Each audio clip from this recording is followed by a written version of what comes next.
Welcome everyone. This is the August 12th, 2020 meeting of the Edina Planning Commission.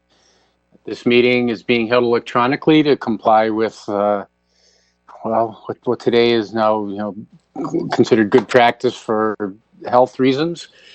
So we're ensuring the safety of all residents and staff. All members of the Planning Commission, all staff, all presenters are participating from their homes or I think everyone's participating from their home tonight.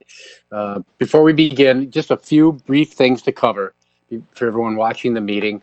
First was discussing feedback. The city's committed to receiving your feedback, even in these different ways of conducting our hearings. Although we don't have public presentations during these meetings, in front, our presentation style participation, we do receive feedback from voicemail through the city's Better Together, bettertogetheredina.org website, and through a written submission form available on the city's website.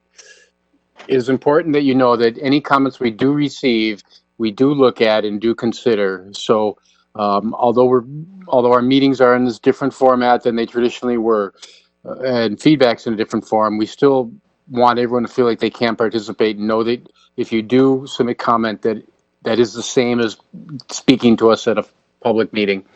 All feedback's considered equally. Tonight, there aren't any public hearings. So all we have tonight is one sketch plan present for 6600 through 6800 France Avenue South.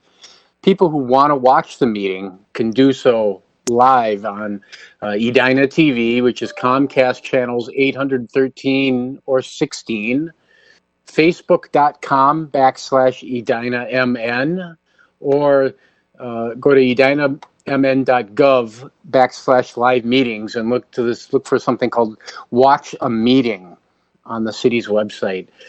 Thank you in advance for all your patience as we work through all these things online.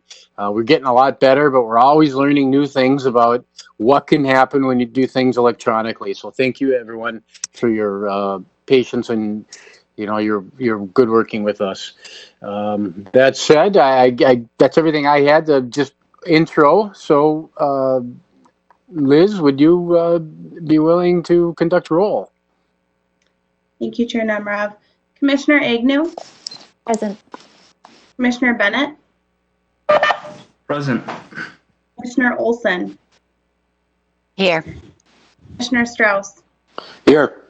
Commissioner Thorson? Present. Commissioner Berube? Here. Commissioner Miranda? Here. Chair Nemrov? Here. Thank you. And so that's the roll call. Next, we have the meeting agenda. Has everyone had a chance to look at the agenda? Does anyone on the commission or staff have any changes to the agenda? Okay. Anyone have a resolution to approve the agenda? I move approval of the agenda as submitted. Thank you. Is there a second? I second. Second. All right. Everyone who doesn't appear all the time, to make sure we have good records, everything has to be a roll vote. We can't do just votes by acclamation. So Liz, would you do a roll vote for approving the agenda? Commissioner Agnew? Aye. Commissioner Bennett? Aye. Commissioner Olson? Aye. Commissioner Strauss? Aye. Commissioner Thorson? Aye. Commissioner Berube? Aye. Commissioner Miranda? Aye. Chair Nemrov? Aye. So the agenda is approved. Now we approved last meeting's meeting minutes. Has everyone had a chance? Does anyone have any changes to the minutes? I assume you've all looked at it. Does anyone have any changes or just discussion items? Is there a motion to approve it? I move approval of the minutes I move as to. submitted. There you go. A second. Liz, could you do a roll vote, please? Commissioner Agnew? Aye. Commissioner Bennett? Aye. Commissioner Olson? Aye. Commissioner Strauss? Aye. Commissioner Thorson? Aye. Commissioner Berube? Aye. Commissioner Miranda, Aye. Chair Nemeroff. Aye. Well, and that takes us to our report and recommendation tonight, which is a sketch plan review for 6600, 6800 France Avenue. Mr. Victor Bacciati, I believe you're presenting? I will be I'll presenting with present Andy first. McIntosh, but Okay, I yes, believe of course. Carrie has an introduction for us. Thank you, Carrie. Thank you. Yes. So, Carrie, why don't you take it away? Okay, thank you, Chair, members of the commission. So this sketch plan this evening is located just west of Southdale. It's known as the Southdale Office Center. It's the large 22-acre parcel that separates the Cornelia neighborhood from Southdale. There's an aerial shot of the site. It is roughly anywhere from 300 to 400 feet setback from that residential district to the west. Pretty well screened along Valley View Road. So back in 2017, I believe it was, there was an approved PUD. We did a rezoning of this site. And what you're seeing on the screen is the approved overall development plan. So essentially the site was zoned for this use only. Just to quickly go through that, the two existing office towers were to remain. They were going to do a new office tower, 6 stories in between the two. There was a 6-story medical office building proposed, a series of retail, hotel, and restaurant along France Avenue. And then note, you recall this was all to be a Woonerf. It was going to be the start of that western promenade that was talked about in the design experience guidelines.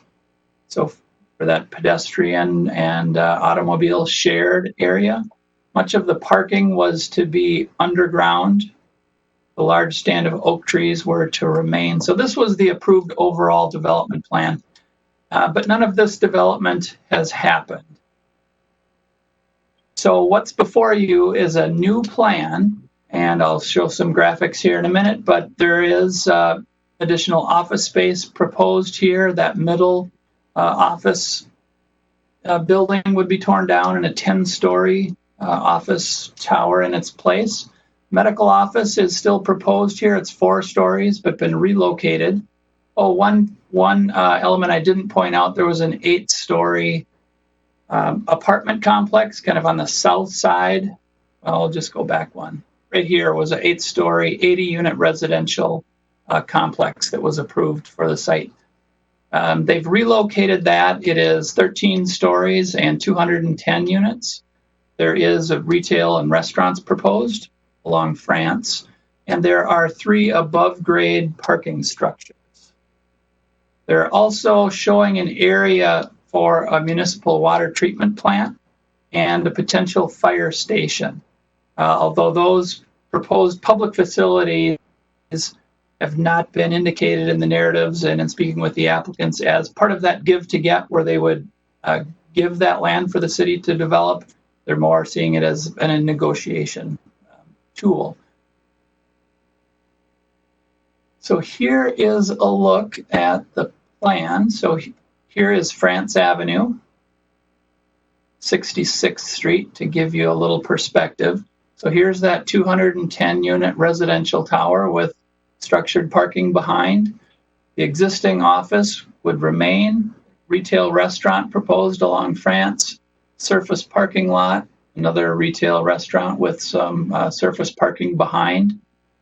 Here's that medical office, the 4-story medical office with structured parking behind it.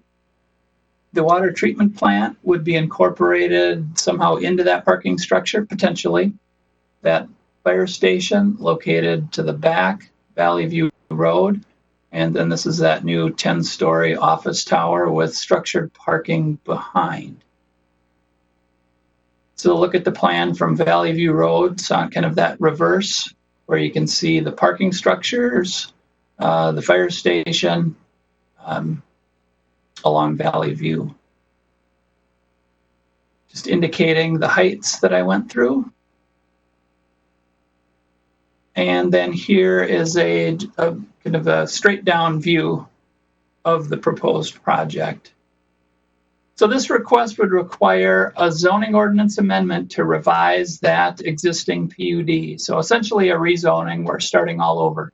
The existing PUD only allows that development that I showed at the start of the presentation, and also a revised overall development plan and site plan review for whatever the first phases are. So just before I turn it over to the applicant to make a more detailed presentation, and they've got some 3D renderings that they'll go through, just to point out some observations. This project, there is more density and more height. That previous approved plan was just under 1 million square feet overall. This is just over 1 million square feet. Again, the 13 and 10 stories is taller than the 8 stories that's currently allowed under the existing zoning. Some of the concerns that staff has raised would be removal of those oak trees along Valley View Road. The project kind of turns its back to the neighborhood with those 3 parking structures along Valley View. They do have some concerns about the height, again, going over 5 stories. And the public realm, you recall with that overall plan, that the approved plan, we had that Wooner through the middle, that was to all be public space. With this proposal, that public space is mostly on the outside within the required 50-foot and 30-foot setbacks around the perimeter, where they are showing a nice pedestrian flow through there. But that street through the site is more traditional suburban development with the sidewalks on the back of the curb. So we do have some concerns about that, and there's not much bike, or at least indication initially of bike traffic through the site. They do intend to meet the affordable housing policy should they come forward with a formal application. They would need to fill out the sustainability questionnaire, and a parking and traffic study would be needed. So I will stop there. I can answer any questions the commission may have, but the applicant is here to present the project in a little more detail.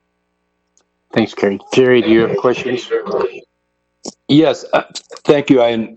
Kerry, just generally, as I look at it, is it fair to say that a big change is from having parking underground to now in ramps? Yeah, I think that's a big change, and I think that is it. It's part of the reason that we never saw the project being developed. It's pretty expensive to go underground with that parking. So I think it's one of the reasons that nothing happened there. But yeah, that's a significant difference. There wasn't much surface parking with that original plan, where there is here, along with the 3 structured parking ramps. Yeah, thank you. Any other commissioners with questions for staff?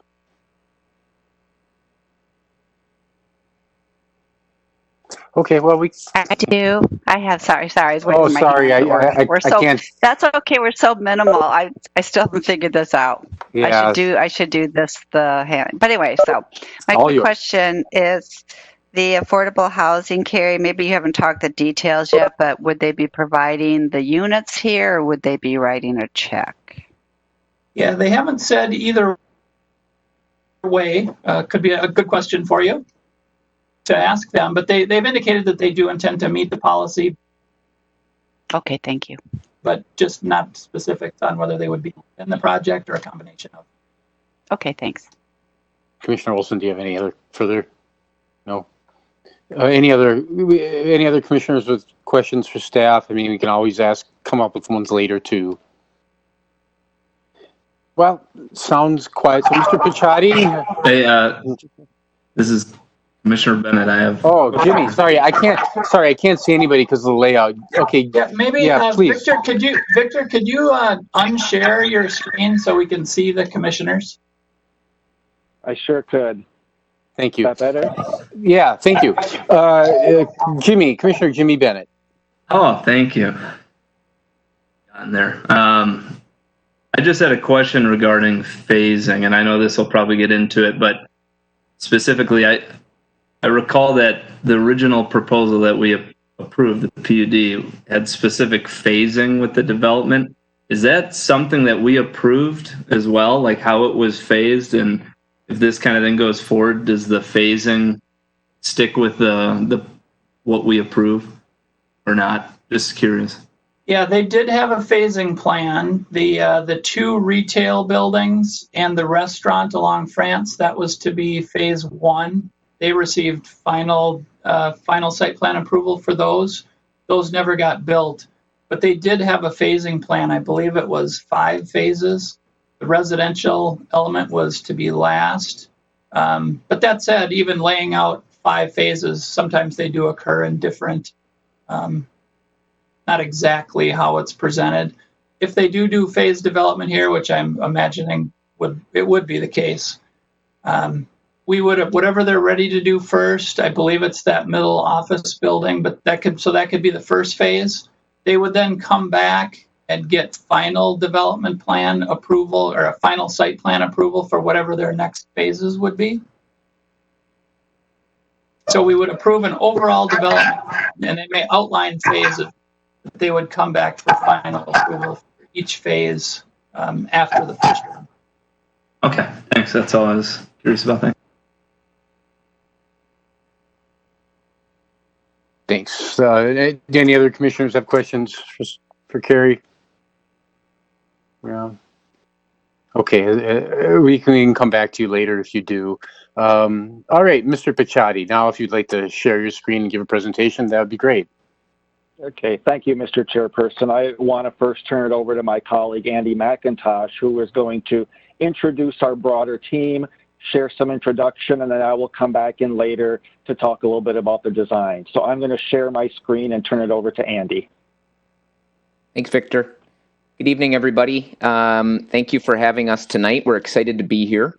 My name is Andy McIntosh with McGough Development, and I'm joined tonight from our development team by Victor Picciotti with HGA. He's leading our planning and design efforts on the project, and Matt Isaacson with Kimley Horn, who is part of the civil engineering team on this project. We have other team members from HGA, Kimley Horn, Cushman Wakefield for our marketing and leasing efforts, and McGough that have been very involved with the project.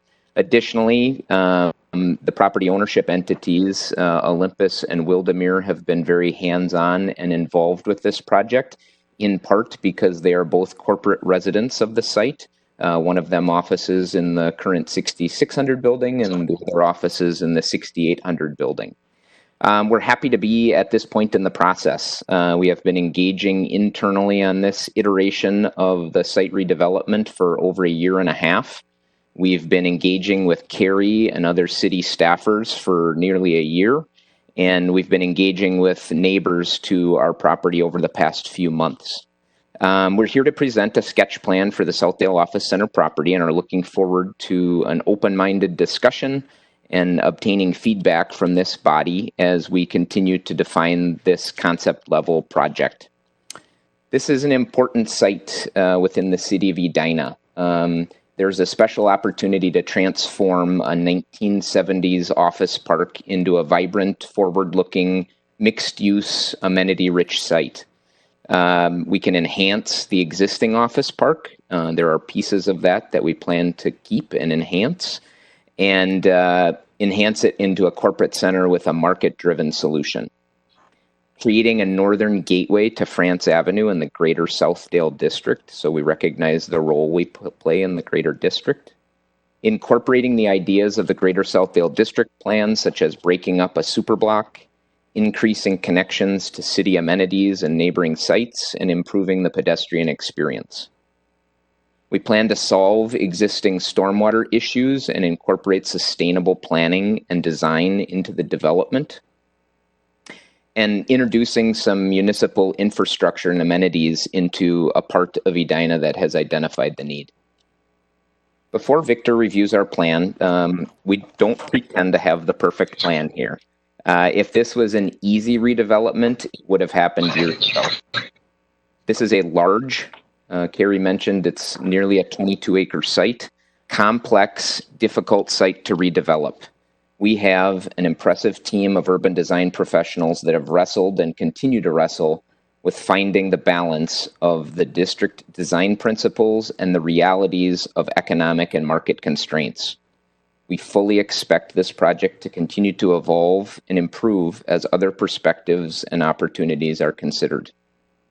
We acknowledge some of the challenges that Carrie identified in the staff report, removing mature trees on the site, determining appropriate uses and frontage on Valley View Road when clearly France Avenue is the front of the site, breaking up the superblock into a 200 by 200 grid while working around existing structures and site constraints, height and density, how tall, where to position the height on the site, how to transition that height from the dense commercial to our east to the single-family residential to our west.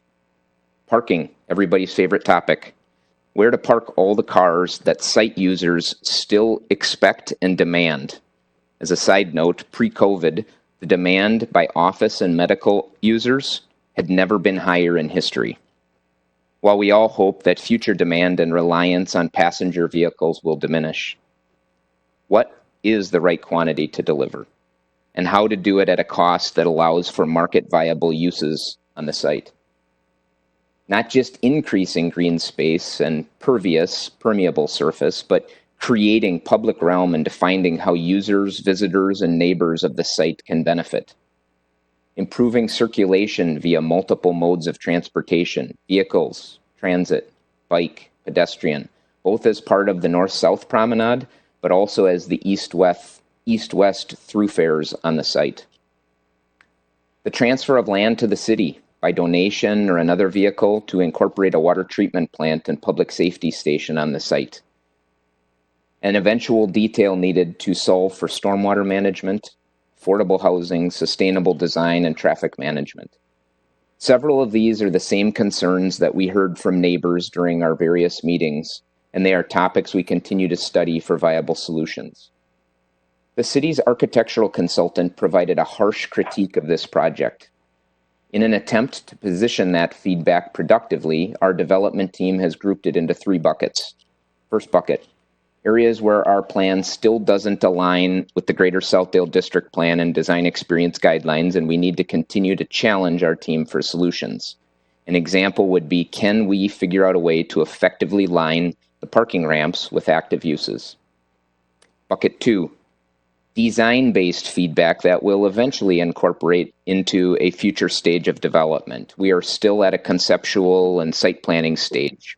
Examples would be building exterior materials or step backs at upper stories of structures. We just haven't gotten to that point yet.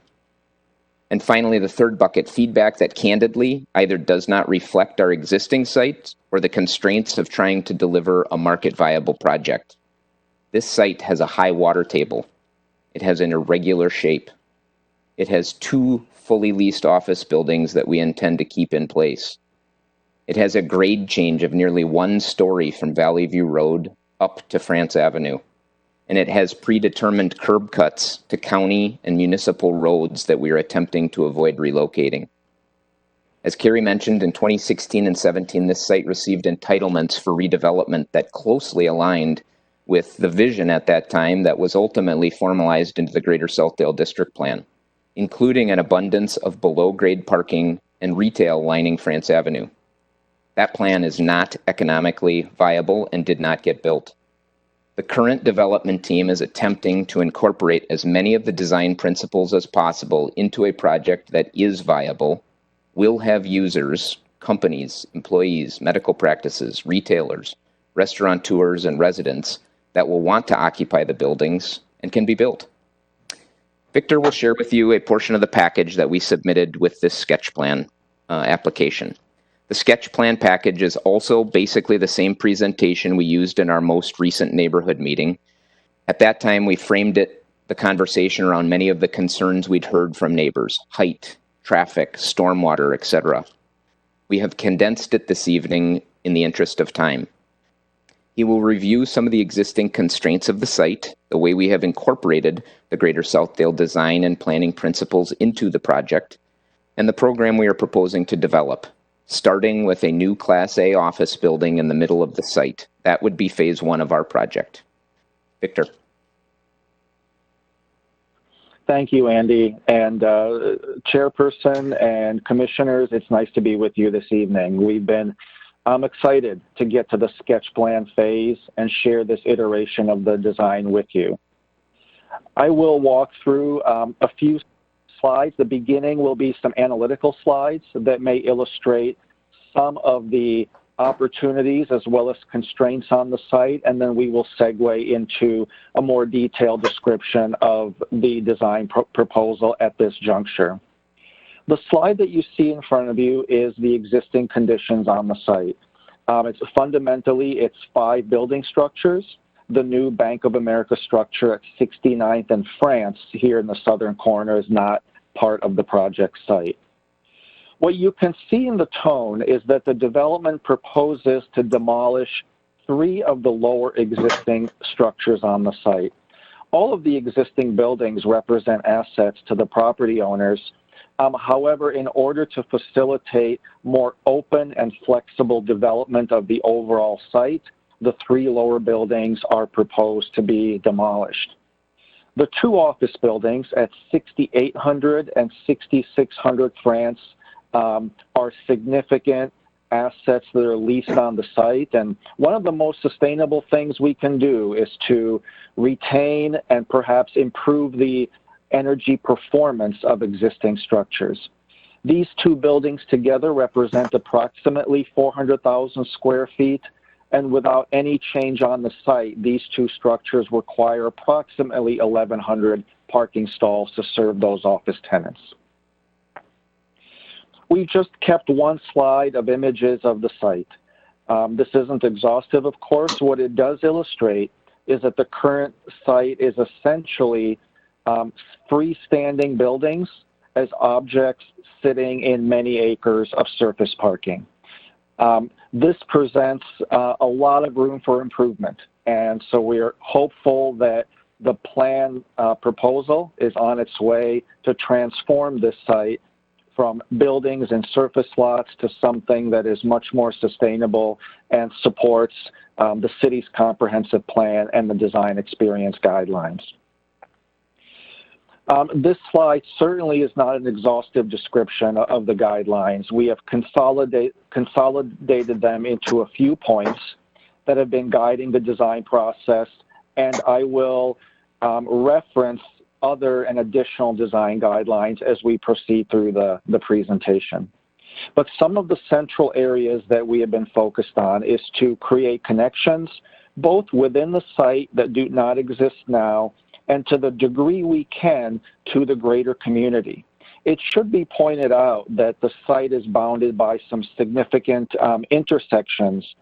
So you will see plazas and other amenities that position the site to transition to broader neighborhood assets beyond France. But there is a limitation to what the project can do off-site.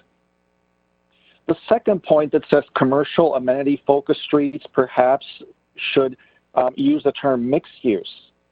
The site will contain or is proposed to contain multiple uses, including corporate office, workplace, retail, hospitality, housing, medical office, as well as public infrastructure. So truly a blend of mixed and complementary uses on the site. The plan respects and does not violate the 50-foot buffer setback as defined in the design experience guidelines, and you will see initial thoughts about how to subdivide the 22-acre site into smaller parcels and blocks that in turn sponsor a hierarchy of streets and experiences for pedestrians, bicyclists, while still accommodating the automobile. This is a diagram that illustrates some of the water table metrics that Andy had introduced earlier. It is a significant driver and perhaps limitation along the west-northwest portion of the site, where there's a large area where the water table gets to within 11 feet of the surface. Higher water tables continue to follow the lower portions of the site along the west edge and also along the southwest edge. The water table and the high elevation of it, particularly along the west and northwest, does propose a challenge and inhibits construction below grade, given all of the waterproofing challenges that are associated with that. The plan that you're seeing here, before putting pen to paper and beginning to lay out a more detailed plan, this was a zoning diagram that was introduced in our first community engagement meeting. As we began to study the opportunities and limitations of the site, as well as cross-referencing it with the design experience guidelines, the site began to present a zoning layout that would then steer the design work. Major features of the way the site is zoned are retaining the east-west connector roads that connect France Avenue to Valley View. The southerly east-west connector would geometrically essentially remain the same. Towards the north side, the connector needs to navigate around the skewed building, the 6600 France building, and then reconnect to Valley View. There is a north-south connector. We'll talk about that more later. It is intended to be a one-earth. That east of that provides parcels that line France Avenue for some of the mixed uses, housing, medical office, as well as retail and restaurants. A parcel in the center that would host a new office building in between the two existing buildings, creating a corporate campus in the center.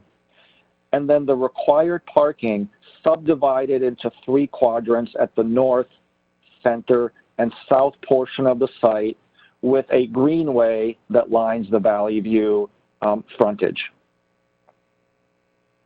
This is the plan proposal in its current iteration. Carrie, you did a great job introducing this, so I'm not going to repeat what you said, but I'll add a little bit more color to it. I'll begin with the perimeter of the site, where at a minimum of 50 feet, there is a buffer space that's mostly greenscape. You can see the 50-foot dimension here from France Avenue to the frontage of these buildings. The 50 feet continues around the Valley View side as well as 66th Street. On the Valley View side, where you see it's labeled as Greenway, this is proposed to be a linear park. Andy acknowledged that because of the construction of some infrastructure in the center of the site, a portion of the oak stand that exists there would be removed. What the proposal suggests is, in lieu of that, a linear park is created lining the entire north-south length of Valley View Road that reinforces the notion of a western promenade along this site, which is part of the overall district plan. Along the France Avenue side, where today pedestrians walk adjacent to France Avenue, the 50-foot buffer, which is called for in the design experience guidelines, would offer new greenscape and pedestrian paths and bicycle paths that navigate through the green space. We are showing this path for pedestrians and bicycles circumnavigating the entire site, and it makes approximately a 1-mile loop, which we believe offers an opportunity and invites a message of wellness of being able to take that 1-mile loop and circumnavigate the site for both walkers and bicyclists. The major east-west connectors align with the current curb cuts at France Avenue. That is a county road, and the curb cuts are spaced at a level that typically aligns with an appropriate spacing per Hennepin County, so those are being retained. The northerly curb cut on France does skew to follow the 6600 building and then straighten back out to meet Valley View Road. The north-south connector enters the site off of 69th Street to the south and extends north and terminates in a porte cochere and drop-off for a housing project to the north side. this is intended to be a one-earth experience. At this juncture, the way it's rendered, it may not read that way. It's showing some traditional curbs. However, this is intended to be the multimodal one earth that accommodates pedestrians, bicycles, and vehicles. And we're committed to working with the team and the city to ensure that this realizes the one earth experience that is recommended in the design guidelines.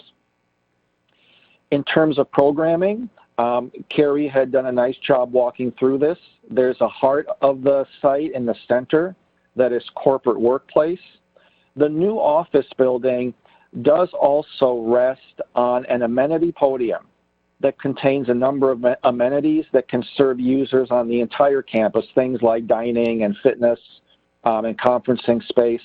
That podium also forms a necessary connector from 6800 through the new office, 6600 through the new office to 6800 while also connecting to the parking structure to the west. The south side of the site is anchored by a 4-story medical office building at the 50-foot setback from France, a parking structure, and the public amenity, the water treatment plant that is connected and partially overlaps the parking structure. To the north side of the site, at the corner of 66th and France, is a proposed housing project.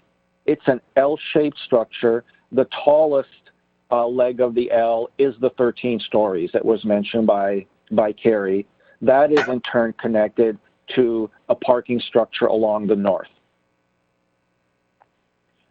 Along the Valley View side, this is where a parcel is being shown to host a public safety building that is deemed as an ideal location to serve this particular quadrant of Edina. This is the same three-dimensional view that Carrie had shared with you. This is a summary of the square footages and the uses, the program uses that are on the site. I will mention that what is on this slide is not square foot to square foot consistent with the memorandum that Carrie issued. Carrie's memorandum is the most current version of the square footages. They're very, very close, but you'll see a couple nuanced differences. The memorandum that Carrie issued is the most recent information.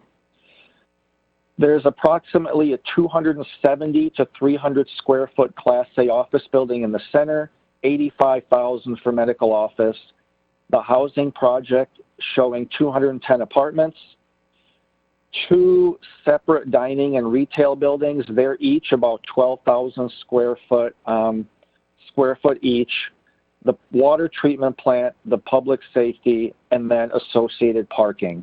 Given the uses on the site, the parking calculation represents a need for 2,933 stalls. This is an illustration of the heights, both in stories and in feet. So the 10-story office structure is here in the center at 164 feet. 13 stories of housing here. The housing floor to floor is shorter than corporate workplace, so while it's more stories, it's at 146 feet, and the parking structures are at 4 decks, 5 decks, and 5 decks here along the south. This is the Valley View side, the same image that Carrie had shared with you. I'm going to advance to a ground level 3-dimensional view that's taken here at the corner of 66th and Valley View Road. So this may be taken if one is standing at the corner of Roslyn Park looking back towards the development. Both corners on 66th Street, Valley View and France, propose plaza elements to gather people and help facilitate that crossing to other amenities in the district. This represents a circulation tower that serves the parking structure at the corner of 66th and Valley View. The taller structure beyond represents the top of the 10-story building. This is the area that in Carrie's memo, we appreciate the concern that there are parking structures visible as liners along the Valley View portion of the site. So as a team, we continue to take on the challenge to find opportunities to line the parking structures with activated program elements with a combination of parking screening that will help hide those parking structures through screening and landscape, and also seeking opportunities for program uses. So that's a challenge that we are continuing to wrestle with and look for better solutions. This diagram talks about pervious and impervious areas on the site, which relates directly to stormwater management. While the development is taking on more density, we are happy to say that we have slightly increased the pervious area on site by consolidating those acres of surface parking into more strategically located parking structures and accommodating some of the mixed uses on site. Given the expanded green space, we are still able to slightly enhance the pervious surface on site. This is a rudimentary diagram of stormwater strategy. There will be multiple strategies leveraged on the site to contain stormwater, mitigate flooding that is in the neighborhood along the southwest corner of Valley View Road. Stormwater strategies will include some underground stormwater storage, infiltration basins along the western edge of the site, and then localized rain gardens that can accept runoff directly from adjacent hardscape and treat that water in smaller decorative rain gardens. We continue to study the notion of transition, which is an important consideration and characteristic thinking about the transition from the Cornelia neighborhood across Valley View and into the development. The section above is a true scale section. It corresponds with some of the dimensions in the 300 to 400 foot range that Kerry shared in his earlier diagram, representing residential structures here to the left side of the slide, Valley View and its center boulevard. Then these trees and scale figures are in the zone that we're calling the Greenway, which fronts the 5-story parking deck, which then connects in turn off the slide to the corporate office building. This plan diagram shows the greenscape that forms the first experience and the foreground as a transition zone between Cornelia, Valley View, and the development. This is an eye-level view of what the Greenway might feel like, with the 6800 building being seen here off to the right, the parking structure here further down the walk, and just catching the corner of the new corporate office building. We've begun to study through our three-dimensional modeling what views might be like of the development from various locations in Cornelia. Again, these are diagrammatic at this point, but they are to scale and accurately show the views from 5 feet above the ground at these 3 locations, coming from the southwest, the 68th Street intersection, and the northwest. The majority of the development during the months that the trees have foliage will be fully screened. We are showing the three-dimensional model ghosted through here. So in wintertime, when the trees don't have foliage, this provides a sense of scale of what the development might look like. In the foreground here is the existing 6800 building. This is the view at the intersection of 68th and Valley View. And then from one of the northwestern properties, again, trees in the foreground that line the edge of Valley View, but when foliage is not there in the winter, we've ghosted in the development. Here is 6600 in the foreground, 6800 beyond, the west center parking structure, and the new corporate office building. want to spend just a couple of minutes here talking about the vehicular circulation in the site. This diagram likely needs more layers to be fully explanatory, but this talks about primary vehicular circulation. I had discussed maintaining the current east-west connectors from France to Valley View. Vehicles are accommodated on the central Woodnerf, but it is the intent there to also accommodate pedestrians and bicycles in a harmonious way.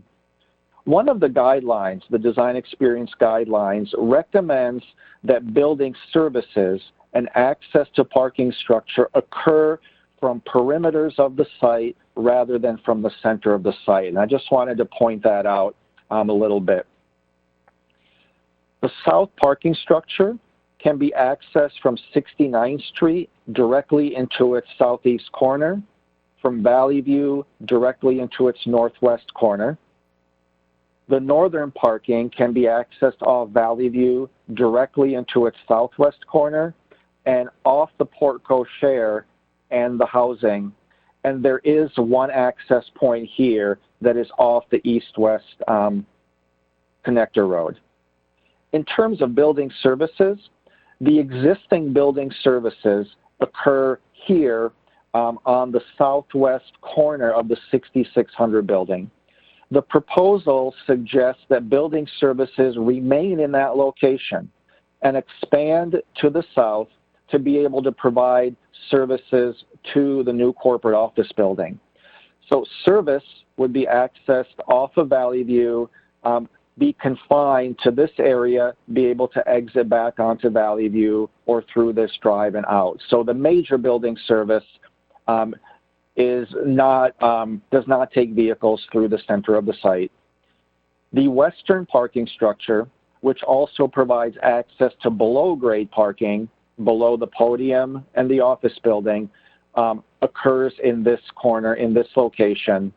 There is a ramp into that below-grade parking off of the Woodnerf in that location. This is a perspective view looking down the center spine, and this is the area that's intended to be developed in more detail into a Woodnerf experience. This overlay shows non-vehicular traffic opportunities on the site. I had already mentioned the 1 mile loop that circumvents the site. And then in terms of subdividing the site into smaller blocks, if one takes a dimension from the 2 curb cuts off of France and subdivides that into 3 parts, center line to center line is 270 feet. So taking away the dimension of streets, I don't think we'll be at a 200-foot wide block, but somewhere in the 220 to 230 range will be a viable dimension to subdivide the site along these spines. As Andy mentioned in the beginning, the review report from Architectural Field Office omitted any reference to the significance of existing office structures on the site. Our team will continue to pursue implementing each one of the design experience guidelines as written. There are locations, because of the presence of the existing buildings, in particular the skewed geometry of the 6600 building, which does mitigate some opportunities to subdivide this parcel cleanly into 200 by 200 foot blocks. So we are showing subdivisions at 270 on center. We acknowledge we have work to do to clarify those and make those easier to follow east to west through the site. Then the site is subdivided through this north-south Woodnerf into parcels that host mixed-use programs between the Woodnerf and France Avenue and then the corporate office hub to the west. There's limited opportunity due to the existing buildings to continue to subdivide the block in the zone between the 6600 and 6800 building. Each of the red lines here indicates an opportunity for a combination of pedestrian-only or pedestrian and bicycle paths that connect the site and also surround new open outdoor amenities. This is our concluding slide. It's a reprisal of the site plan slide that you saw earlier. So we thought we would pause or end on this slide to facilitate discussion. I'm happy to scroll back to any diagram or image that you would like to reference. And at this point, we'd like to open it up for your comments and questions. Thank you.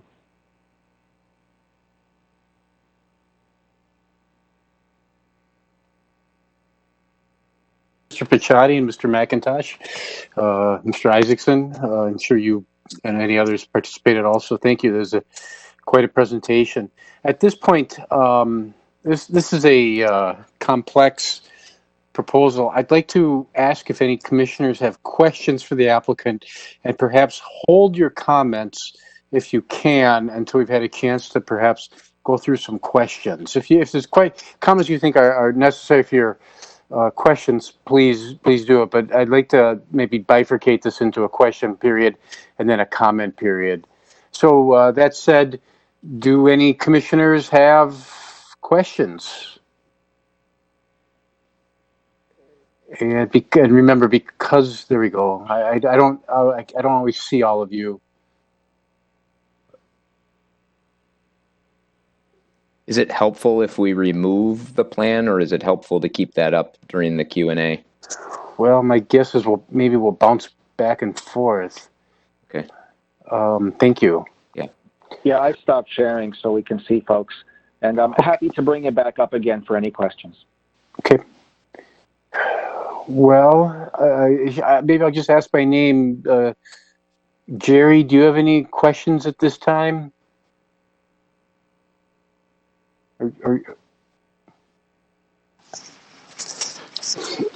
Just a brief comment to the proposal. Looking back, I think we were all so kind of somewhat pleased or satisfied with what we had come to, 3 years ago now. And that's kind of stumbling, trying to move off of that, because I thought that was the result of a lot of deliberation and work. I have to, I think to the developers, they certainly said all of the right things about what they want to accomplish. And I think they do understand them, and I'm not seeing it yet. But I'd like to leave it at that and hear what other people to say. But I did want to acknowledge that I think it was an impressive presentation, and I think I do have a better feeling what they did with the sort of the constraints and the limitations of the property and how they work with that. And I'm trying to, but maybe later. Thank you. Thanks, Jerry. And if I can just respond to one thing you said, Jerry, this is a more complex. This is on the more complex side of the sketch plans we received. So, some of the thoughts that we all have might take time to really run through. I personally am a little concerned about just the way the process is set up. Like, this is our night to give feedback, and I can easily imagine that many of us are going to have additional thoughts tomorrow, and or next week, and so I'm concerned about if there's any limitations in the process that could cause this, that could prevent us from being more of a teaming and dialogue process versus a one-time hit or miss kind of thing. And that's not necessarily a comment. It's just, there's not a directing comment. It's just kind of something I'm struggling with as I listen to all this. Do any other, but I just want to reflect on something you said. Kate, do you have questions or comments? I mean, I don't want to limit you, but I will wait for the comments. I have a lot of thoughts that I can share, but the question that I have is specifically regarding some of the challenges that we're seeing with this site. I think it was alluded to that there were some economic concerns that restricted the original 2017 plan from moving forward. And I think even in the written communication that we had received, there was some note to not being able to do as much retail as maybe initially thought, especially even just given the more recent circumstances. Can you speak a little bit more specifically to what you're seeing out there right now and those challenges that you are facing in trying to develop in this location? Yeah, I'll take a stab at that. Thank you for that question. If you look around in Edina or other suburbs, much of the office or other commercial development you see has surface parking. And that's not by accident. That is a significant cost savings over structuring parking.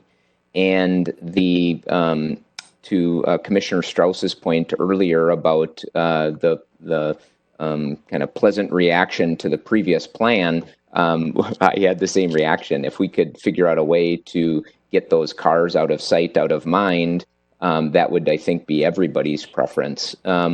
Building a below-grade parking stall is approximately twice the cost of building a structured parking stall. And building a structured above-grade parking stall is roughly 4 to 5 times the cost of building a surface paved stall. So when you are trying to find a way to deliver anything about in today's day and age, except for luxury housing, you're looking for ways to minimize the cost of the parking of that use. And so we are already struggling with the plan that we've shared tonight to figure out how can we provide a corporate, even Class A office opportunity at a rental rate that a company XYZ in the state of Minnesota is going to be willing to pay. And so doubling the parking cost by putting those stalls below grade makes that impossible. It's a non-starter, and that was one of the reasons that 2016-17 plan didn't move forward, is that there was no demand for office space at the cost it would have taken to build that. Carrie earlier mentioned the retail piece, and Kate, you also alluded to it. Not only has the retail landscape changed significantly, but one kind of more pointed piece of feedback that the development team received in 2016 and 17 as they were proposing retail along France Avenue, that was designed as more destination retail. So if you think of Galleria, it was that type of retail and that type of user.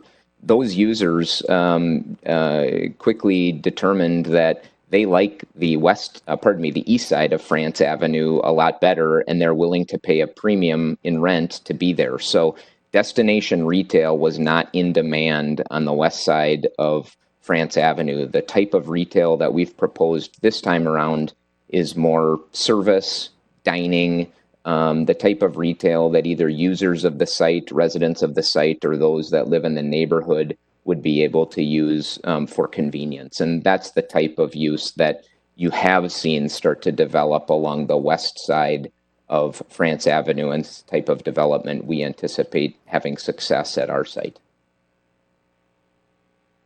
Thank you. I have no I don't know questions. I don't know if I answered your question, but parking and the cost of parking is a big driver of the success of a commercial project, and you have to try and figure out how to do it in the most economic way possible so that you can direct those dollars to things that people care more about than what it looks like where they're parking their car. They want to have a lobby experience. They want to have an attractive building from the outside. They want to have outdoor amenities. And so taking those dollars and putting them to higher and better uses is one of our objectives. Thank you. Thanks. Other commissioners, do you have questions? Hi, Jimmy Bennett, Commissioner Jimmy Bennett. Question for now. How do you plan to integrate the public facilities? I mean, besides just where they're generally shown on the sketch plan currently, can can you describe some of the more recent conversations with the city entities that are involved with those, and why those locations were chosen, why they're chosen to be on this site versus other things? Yeah, thank you. I'll also, I'll get to your question there, but I'll also just talk to you about phasing. I know you had a question earlier about phasing. This absolutely would be a phased development. Not only do we have a big project, but we've got, 350 or 360,000 square feet of active office space on that site. So we need to figure out how to maintain a usable site for those office companies during our construction project. So Phase 1 is the center of the site and would focus on adding the new office building to the middle of the site. There might be some parking and demolition related to that. And then future phases of the project, and we do not know the sequencing yet, would include the north of the site and the south of the site, and how those public amenities and infrastructure could potentially be incorporated. So at some point in the future, we would tackle residential on the north and medical on the south, and depending upon the urgency of the city's timing, the public safety building or the water treatment plant would be incorporated as well. So we know about what you know about the two public infrastructure projects. We know a little bit more about the water treatment plant. We have had conversations both with the city engineering department and their consultants, as well as Bill Neuendorf with the economic development department has been our kind of conduit to reach out to the various different city divisions. So we understand that that is probably the more urgent of the two needs, and that a location along Valley View Road it can work for the site. And this location is meant to function closely to the current water treatment plant that's up near 50th and France in the Jerry's Foods parking ramp. It's buried in the ramp. You may have shopped at Jerry's Foods and not even knowing that you were adjacent to a water treatment facility, but it's very functional, and this would be a new domestic drinking water treatment plant for this area of Edina. And city engineering department thinks that our site could serve as a good location for that. We know a little bit less about the public safety structure. My understanding is this would either be a replacement or a supplement of the, I believe it's station number 2 that's currently on York Avenue on the Richfield border. And that station needs more capacity. The determination was made that expanding at that location is a tough decision because half of your service radius is outside of the city limits. And so trying to relocate it further west, but still south of Crosstown, appears to be the goal. And the structure we have shown here has 3 overhead doors. So I don't know what those service vehicles would be, but it would be 3 service vehicles and then some office space to staff. And those conversations are still very preliminary. We are getting all of our information there from the Economic Development Department and have not had any meetings yet with fire or life safety. I'll just also mention Carrie said that we haven't agreed to donate. It's not like we're taking a negotiating position on that at this point. We just don't know how these public, infrastructure projects would get implemented into a 22-acre project. So I think we're just way too early in that process and are open to trying to figure out, can we accommodate these? And if so, how is the best way to do that? And what are the best vehicles to use to do that?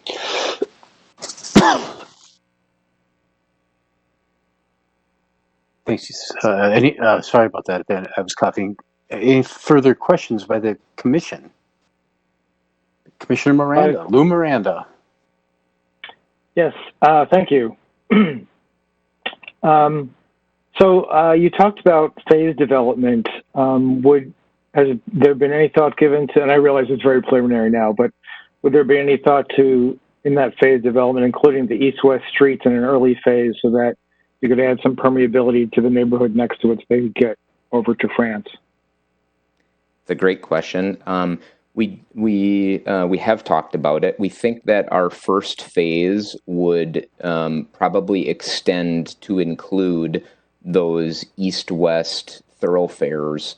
And so the first phase of the project is much more than 1/3 of the project if you're talking about site coverage and what surfaces on the site we would touch. And it would involve the intersections off of France Avenue, so those curb cuts would stay in place, but they need to be modernized to current county kind of radius requirements. And then the east-west thoroughfares, and then the portion of the promenade or the, I always have a hard time saying Woonerf, but the Woonerf that would sit in the middle of the site, and then everything to the west of that. So you're right, it's early. That could change, but as of right now, if we proceeded with our current assumptions, the site would be touched basically for phase one from south of the 6800 building and its east-west drive lane to north of the 6600 building and its east-west drive lane. Okay, thank you. And then you talked about, breaking up or subdividing the property, I think in terms of just the physicality of it, but so you're not talking about literally subdividing the property and creating public streets on the east-west corridors, are you? No, our this would continue to remain a private parcel, and the dividing is simply the design intent to try and break up this super block, and so whether it's internal roadways that are intended to serve vehicles or internal streets, I use that in parentheses, that are intended to serve pedestrians or bikes, that would be the breakup. But no, we wouldn't be adding any public roads within the site. And Andy, if I could tag on to that for just a moment, it's a great question. I brought the plan up again because I was mentioning that center line to center line, the site lends itself to being subdivided into 270-foot quadrants, roughly 220 to 230-foot blocks. The design experience guidelines recommend a hierarchy of streetscapes within a site. And so we envision the major north-south connector to be a significant Woonerf that can accommodate all traffic types. The east-west on that 270-foot center are some combination of pedestrian, bicycle, or in some cases, access drives to parking. I don't think that we have that diagram as clearly developed as it could be and it should be. So there's a framework there for that subdivision, at least east to west, and we continue to work on that. You can see, if you look hard enough, there are hints of that, but we really think there's opportunity there to strengthen and clarify those portions. Those would be some combination of pedestrian and bicycle, as Andy's mentioning. It is not an intent to have new vehicular streets traverse east and west other than the two off the France curb cuts. Thank you. Okay, thank you. Chair Nemerov, I'll just, you had mentioned earlier kind of struggling to digest this big project in one night, and we completely appreciate that. We've had over a year to do it on our end. So I'll just speak to the process that we've taken with the neighbors and maybe our plans moving forward, and then Carrie will have to probably speak as to, how if at all, further deliberation from this group can happen in the public forum. So we have, I mentioned, for a couple of months engaged the neighbors. You've seen it in your sketch plan packet. We've tried everything except storks delivering messages that are open to that as well. So we don't also view that as a door that's closed now. The expectation that we've set with the neighbors, because we have very engaged neighbors, both in the Lake Cornelia neighborhood as well as the residents of Pointe-à-France. Those have been the two groups that we've engaged with the most. The expectation we've set with them is that, thank you, we've heard your feedback. We think it's an important step now to go to the Planning Commission as another stakeholder in this project, and then the City Council as another stakeholder in this project, and get feedback from those additional stakeholders, and then take all that information, digest it, figure out what changes we can make to this plan and this project, and then represent it. And it would go through that same sequencing again. So as you know, this group and the City Council get a chance to review it as part of a preliminary rezoning request, which would be more of a formal request. But prior to that, we plan on re-engaging with the neighbors as well. And so I don't know if it's proper, but certainly any feedback that this group gets, you can send it to me through public channels or privately. And we've continued to be open to feedback from all those that have thoughts on the project or concerns about the project through this process. I'll have a few more questions also. Do any other commissioners have questions at this time? Just flipping through. Okay.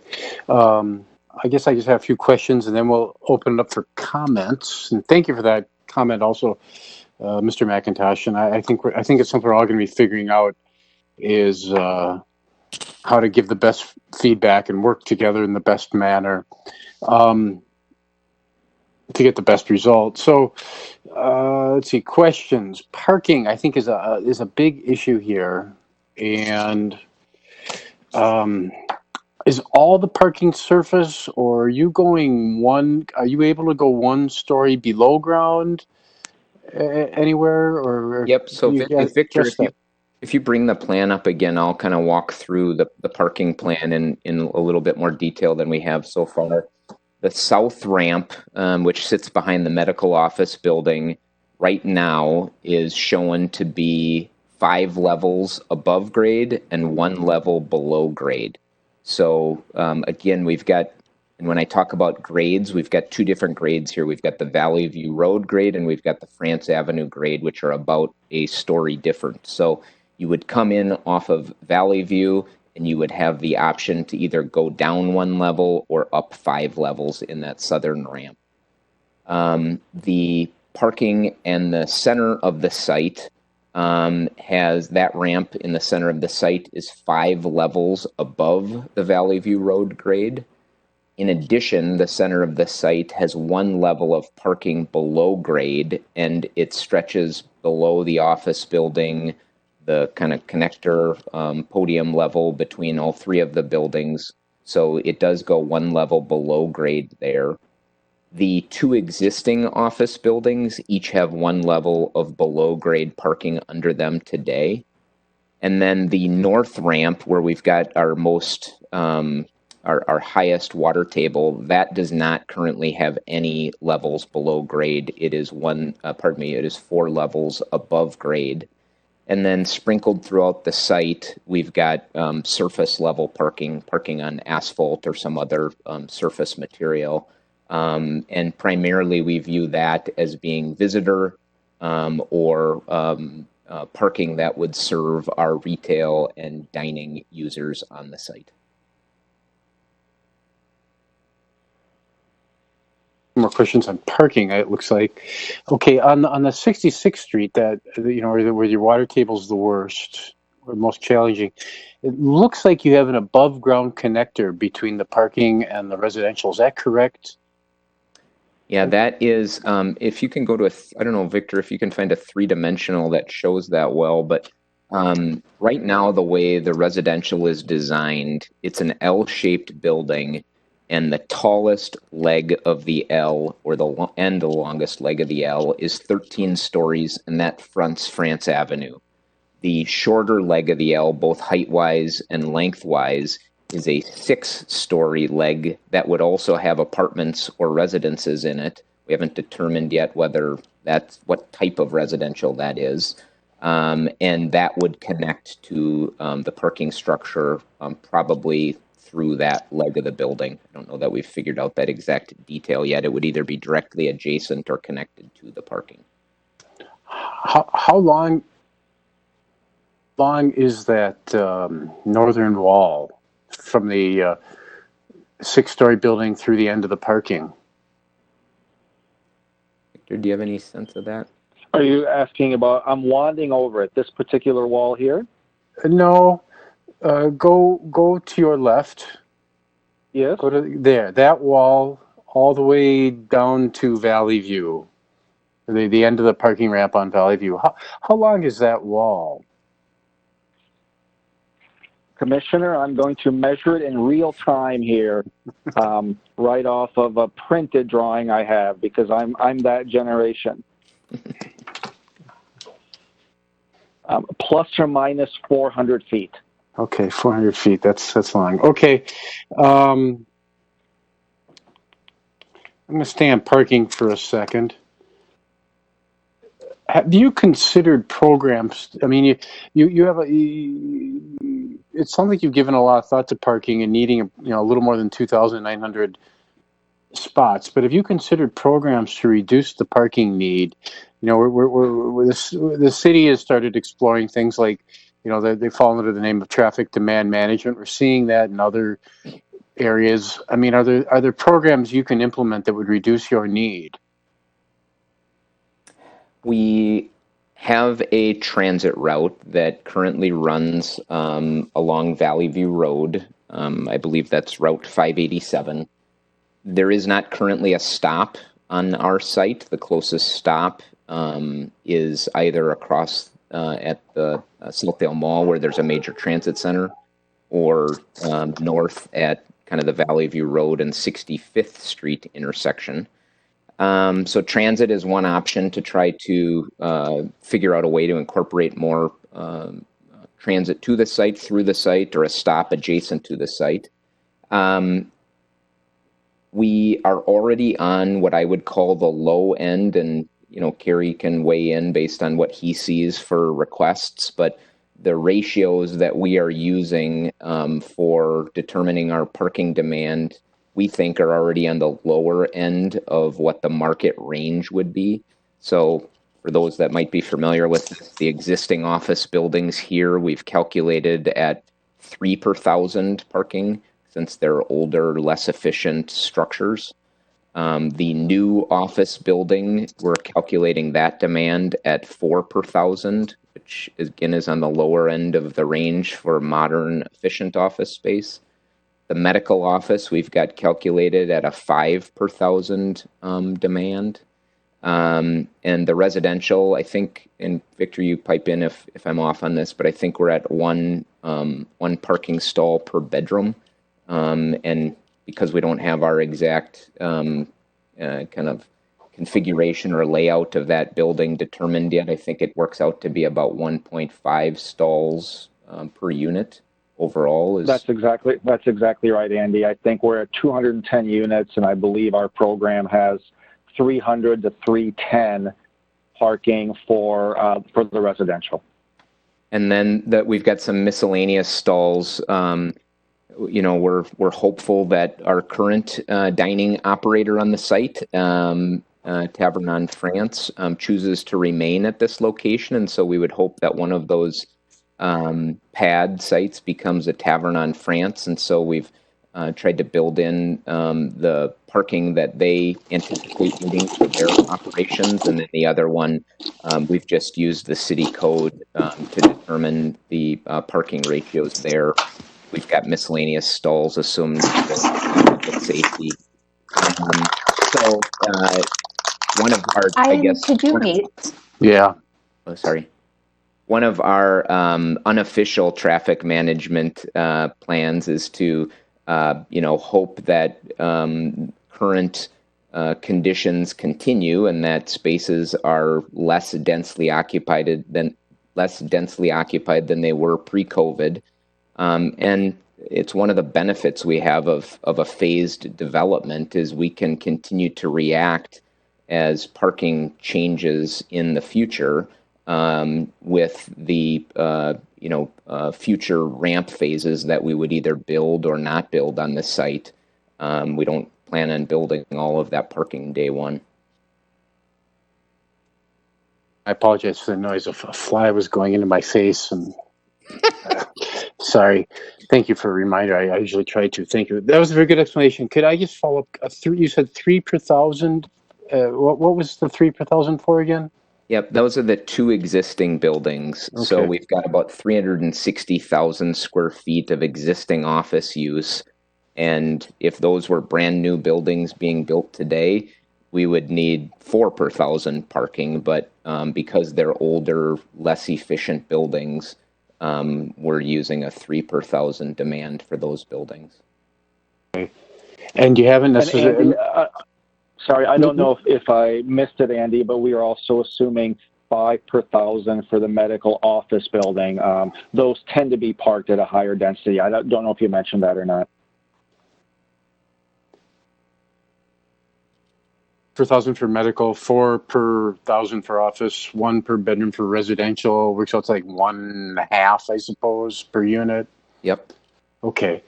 And not necessarily at this time any kind of traffic demand program.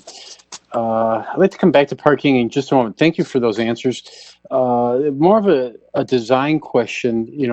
As we've talked about, the Southdale DEG talks about 200 by 200, and I'm getting the strong impression that you have really played with this jigsaw puzzle in many, many ways to come up where you landed. I'm wondering if you could talk a little bit about how you played with 200 by 200 and why that didn't work. Yeah, I can talk about that a little bit and maybe go back to the overall site plan. We studied the design experience guidelines in a lot of detail, and the site that we're working with is sort of on the western edge of a lot of the diagrams in the guidelines. And while it's not described directly, pictorially in the diagrams, none of the diagrams that I saw in the DEG showed this particular site divided into 200 by 200 foot blocks. If one looks at those diagrams, there's sort of a triangular parcel at the south and kind of a sliver here in the center and a parcel at the north. Those diagrams, I think, actually acknowledge the presence and likelihood that the existing office buildings would remain. So the 200 by 200 is certainly, based on the Portland model, the recommended subdivision of superblocks in the DEG. The diagrams in the DEG seem to acknowledge that this site with its existing infrastructure wouldn't allow for that perfect subdivision. That's what we're seeing in the diagrams. I believe the DEG also aspires to 200 by 200, but to its credit, allows some flexibility given that super blocks are in slightly different sizes. And so we looked at, as you suggested, we looked at multiple ways to divide it up, including possible relocations of curb cuts. And where we landed was if the France Avenue curb cuts were undisturbed, that the center line it started in the center.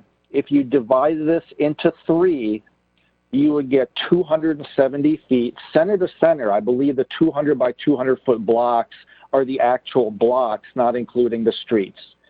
So if we assume there's 30 to 40 feet on either side here, that would get the clean block dimension to about 230.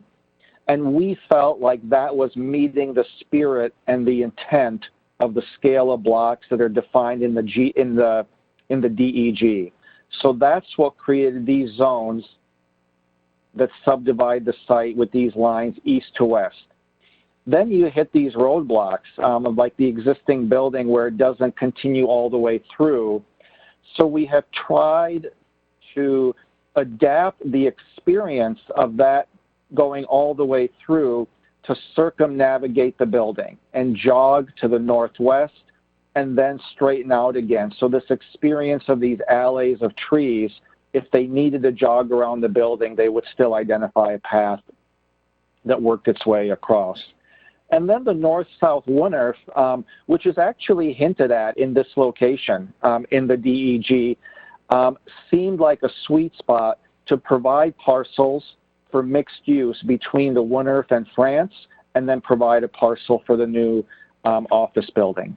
So in summary, it's working with some of the existing curb cuts, subdividing it into blocks that neatly land on those curb cuts that are in the 200 by 200 foot range, although a little bit larger, and then sort of splitting the difference of this Wunnerf between the existing 6800 and France, providing parcels for buildings here and green space there. And you can imagine the skewed geometry of 6600 has been particularly challenging in that location. Does that help answer the question? It's a very good explanation of kind of your thought processes. I mean, at the end of the day, you're kind of applying your judgment as opposed to some mathematical formula. And I think you just explained how you exercised your judgment. And I think you explained it pretty clearly. So thank you. I had one follow-up question on that, and then I had a few other questions that I had already jotted down. The Wunnerf that you talked about, you know, obviously, as you know, Mr. Johnson wasn't as comfortable with it as was mentioned. We also received some feedback from a member of the community that gave us a fairly sophisticated review, and neither of them were that comfortable with that pedestrian experience through the center. Do you think that they may not have seen it, all the details that you presented tonight, and that they were concerned it wasn't, basically, if I could try to summarize it as maybe, perhaps less sophisticated manner, that it wasn't necessarily a welcoming or pedestrian oriented promenade type experience. Could you respond to that? Maybe I'm wondering if maybe they didn't see everything you showed tonight, or maybe there's things you're still thinking about for that. No, thank you for the question. I think we embrace the review and the critique.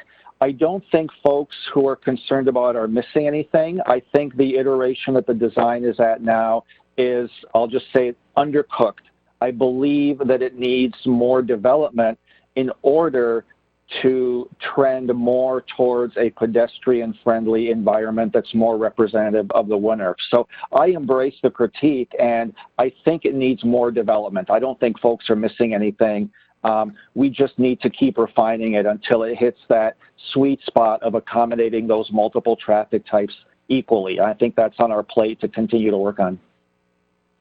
Thank you, Mr. Picciotti. I had a couple other questions that are more kind of business questions, I suppose. One is, one of the reasons we're here tonight is because the nice plan from a few years ago proved to be unworkable for from a development standpoint. How confident are you in this plan? Because one thing that always gets concerning is we probably feel, and you probably feel too, we don't want to be back here in 2022, 2023 with doing this again. How do you feel like you have a better sense of the market acceptance of this plan? Or is it too early? I smile and chuckle because I'm answering this question amidst a global pandemic where we are all working from our homes. So do I have confidence? All the industry reporting that we hear is that eventually, and I don't know when eventually will be, but hopefully it will align well with when we are a couple of years from now delivering a new office building on the site. People want to continue to collaborate and work together, and corporations want a location to foster that culture, whatever their culture is, where people can meet. And so I do think having the water cooler conversations, there is going to be demand for corporate office moving forward. Do I feel like we have the perfect plan yet? No, I've already said that. And so I still have concerns, and we still need to work hard to figure out how to deliver a Edina caliber Class A office building at a rate that a corporate user is willing to pay. And so we need to continue to work hard to test different assumptions that we've made to date and figure out the areas where we are going to take an economic approach versus those areas where we might choose to spend more dollars because it's going to be better received by the end users. If you look around in the suburbs of the Twin Cities, I could probably count on one hand the number of speculative corporate office buildings that have been delivered in the last 15 to 20 years. You've got a good test going right now up at West End in St. Louis Park, where there is a new corporate office building that's being built in a quasi-suburban location. And we will get a good litmus test of what market demand is for that type of product. But beyond that, it's been many, many years, other than a corporation choosing to build their own building, that a speculative multi-tenant office building has been delivered to the market. So if you're going to do it, though, I think this is one of the locations in the Twin Cities where it can happen. There's very few suburban locations that offer the access, amenities, and convenience, and not quite an 18-hour experience, but there's a lot of dining and evening entertainment in this area as well, and all of those things are attractive to corporate office users. So am I willing to promise you that we won't be back? No, I'm not willing to promise you that, but I do feel a heck of a lot more confident about the plan that we're working towards right now than the one that this body reviewed 3 or 4 years ago. That was a very helpful answer. I'll drill down on one specific item I want to ask. So one thing you mentioned is TIF. One thing you mentioned in your written materials, and I understand that. And our, as a planning commission, we don't review whether TIF is appropriate or not. Whether yes, this project should get TIF or this project should not get TIF. We do, of course, review it for whether the project complies with our city codes, our comprehensive plan, whether TIF would be a permitted item. But I have a slightly different question, which is how would the plans change if there were not TIF?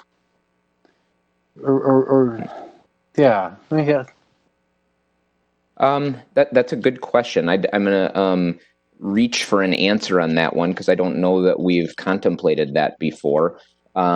We have not formally decided that we are applying for TIF. We continue to study that as an option, and so the progression of reviews that we anticipate pursuing would be a phase of a planning review followed by a phase of a TIF review, which is the HRA body of the city government, and we would sequence those.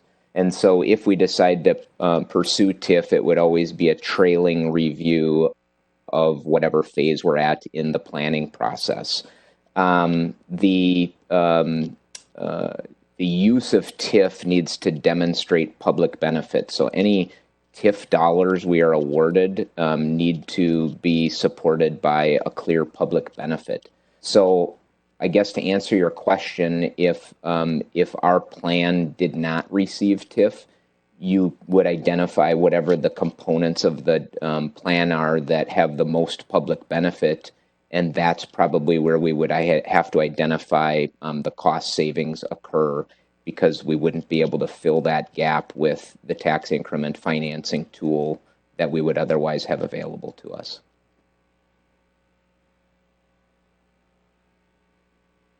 I had one final question. Getting back to parking, and this is a little. I say this we to the always end come because back to parking. I know it's a little different angle on it, and that is, we've talked about how you can reduce parking, how you can put it down, and this is perhaps as much a question for staff as it is for the developer. and perhaps other members of the Planning Commission, what if you added a lot of parking, and then we created some kind of community parking setup at this facility with some kind of transit to the rest of the Southdale district?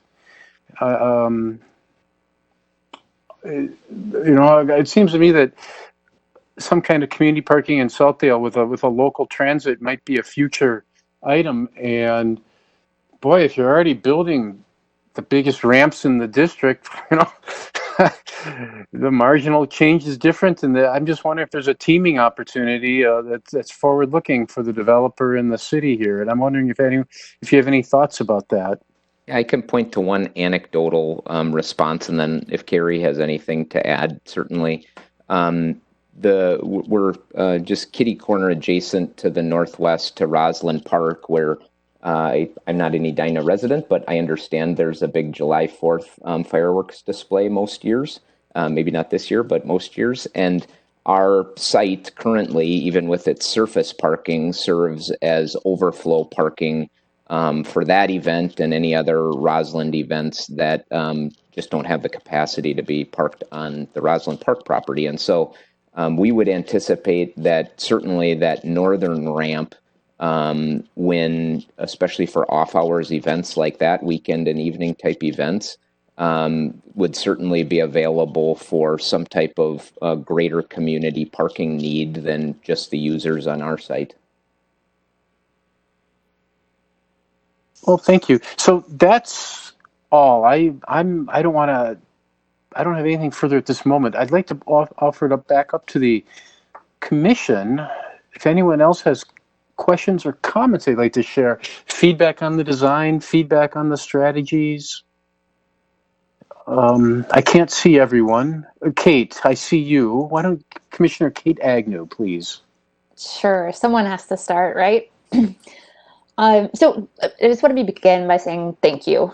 Thank you so much for coming and presenting this to us and bringing us into the process, right? It's clear that you've put a lot of thought and effort into this, and I appreciate all of the challenges that you outlined. I do feel, always back to parking, that this development is probably overparked.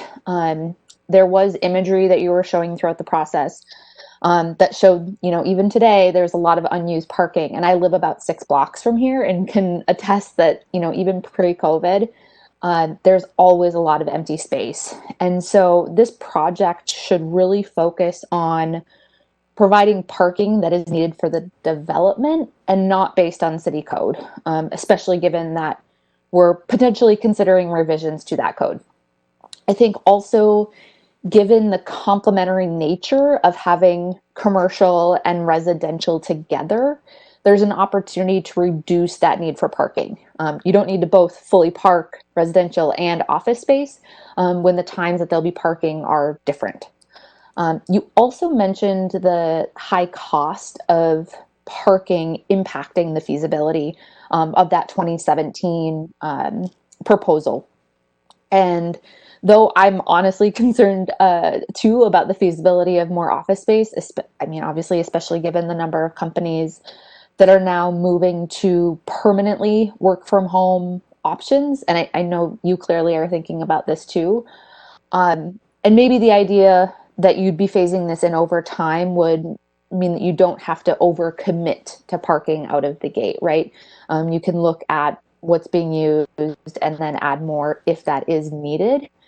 And I think, too, kind of going off of Ian's point, maybe rather than thinking about this spot as then offering parking to other areas, maybe there's a way you can think about, sorry for the dog, maybe there's ways you can think about leveraging some of the other underused parking that exists within that Southdale area. So if we can make this an even more interconnected parcel rather than like a site-only development, I think some of that underused parking, just even across the street could potentially be used. Kind of moving away from parking, I am concerned about losing the trees. Given the amount of space that there is to work with, I don't believe that we should be cutting down those beautiful trees. And I think that there is potentially an opportunity to flip that where that residential is to be on the Valley View side. I think some of the concerns we had heard from residents were there's 3 basically large parking structures that's facing that connected tissue then into Cornelia, right off of Valley View there. And so, if you move the residential over to that side and potentially created townhomes that then stepped into higher density, and the example that I'm thinking of is something like Grant Park downtown. I think that property also really does an amazing job at hiding parking inside of the structure. And so from the outside, it looks like townhomes, and then there's that higher piece of like the higher density condos in the center. So I think that was a lot to think about. And I know that all of the other commissioners will also have some thoughts, but those are just some of my initial reactions. And again, thank you for everything that you've put into this so far. Thank you. Thank you. Those are good. Other commissioners? Commissioner Strauss, Jerry Strauss. Yeah, quickly, the points that Ian brought it up, and that is a long wall on 66th Street from Valley View to France, and I think that's going to have to be paid attention to. What now? I mean, that north-south, what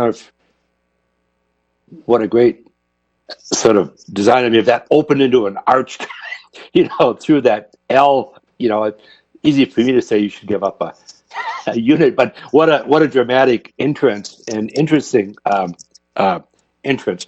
But that's a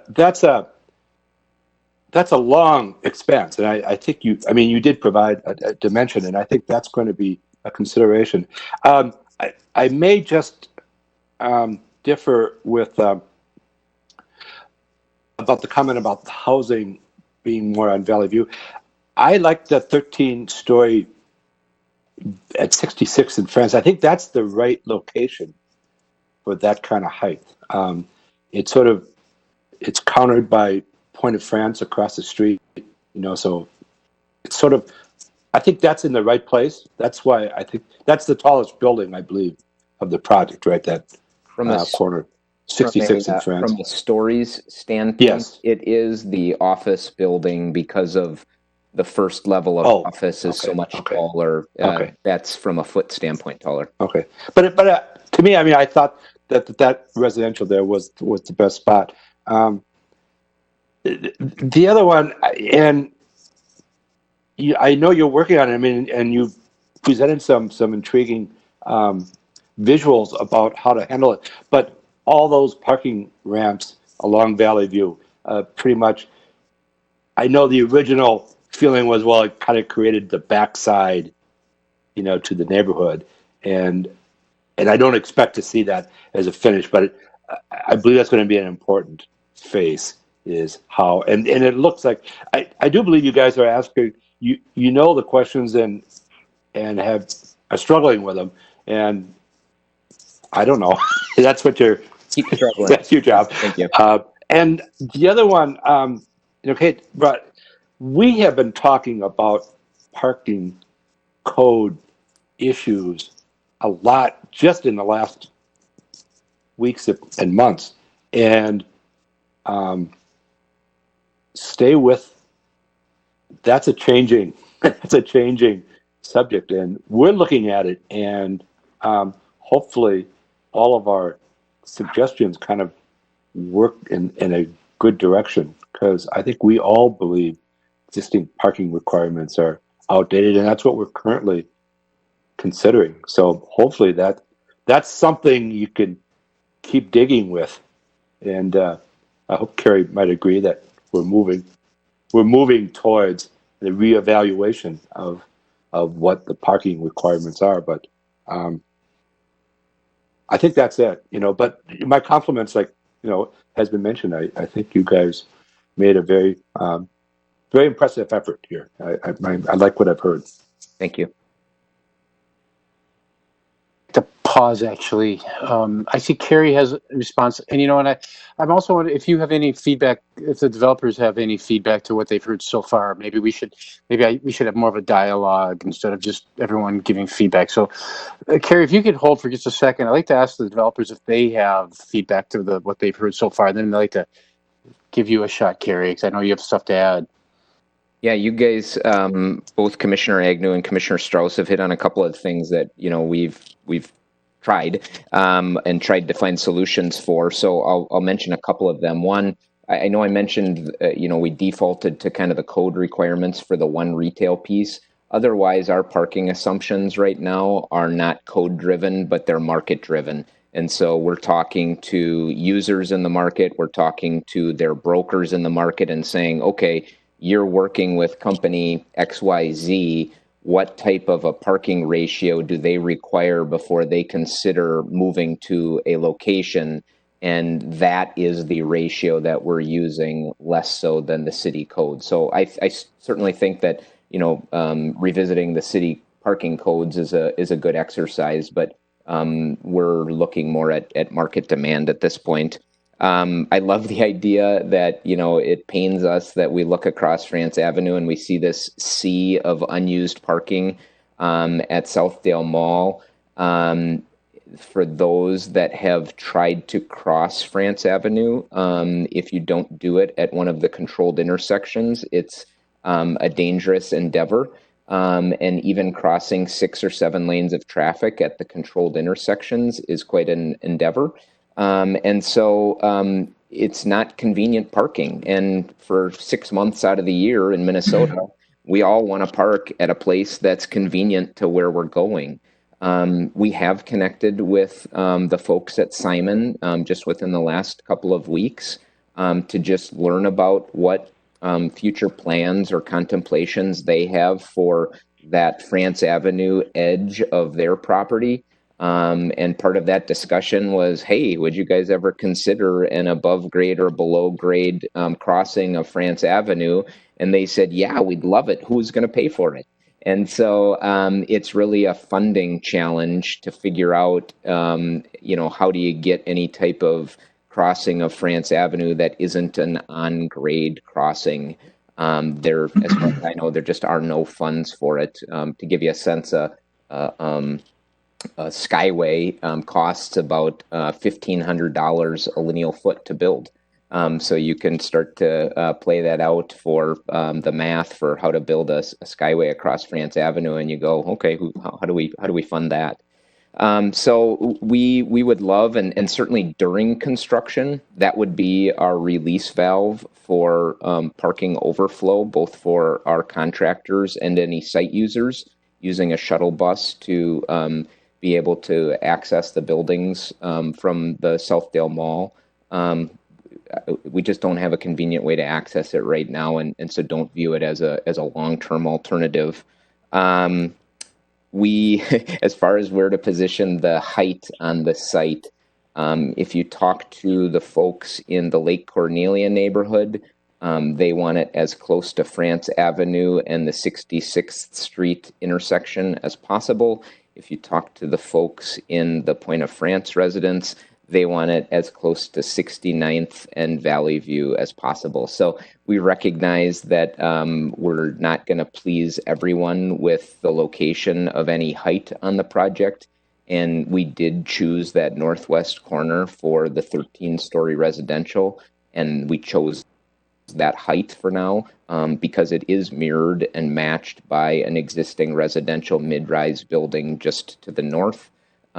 We feel like our office building, where it's positioned today, is further, its western edge is further east than either the 68 or 6600 buildings.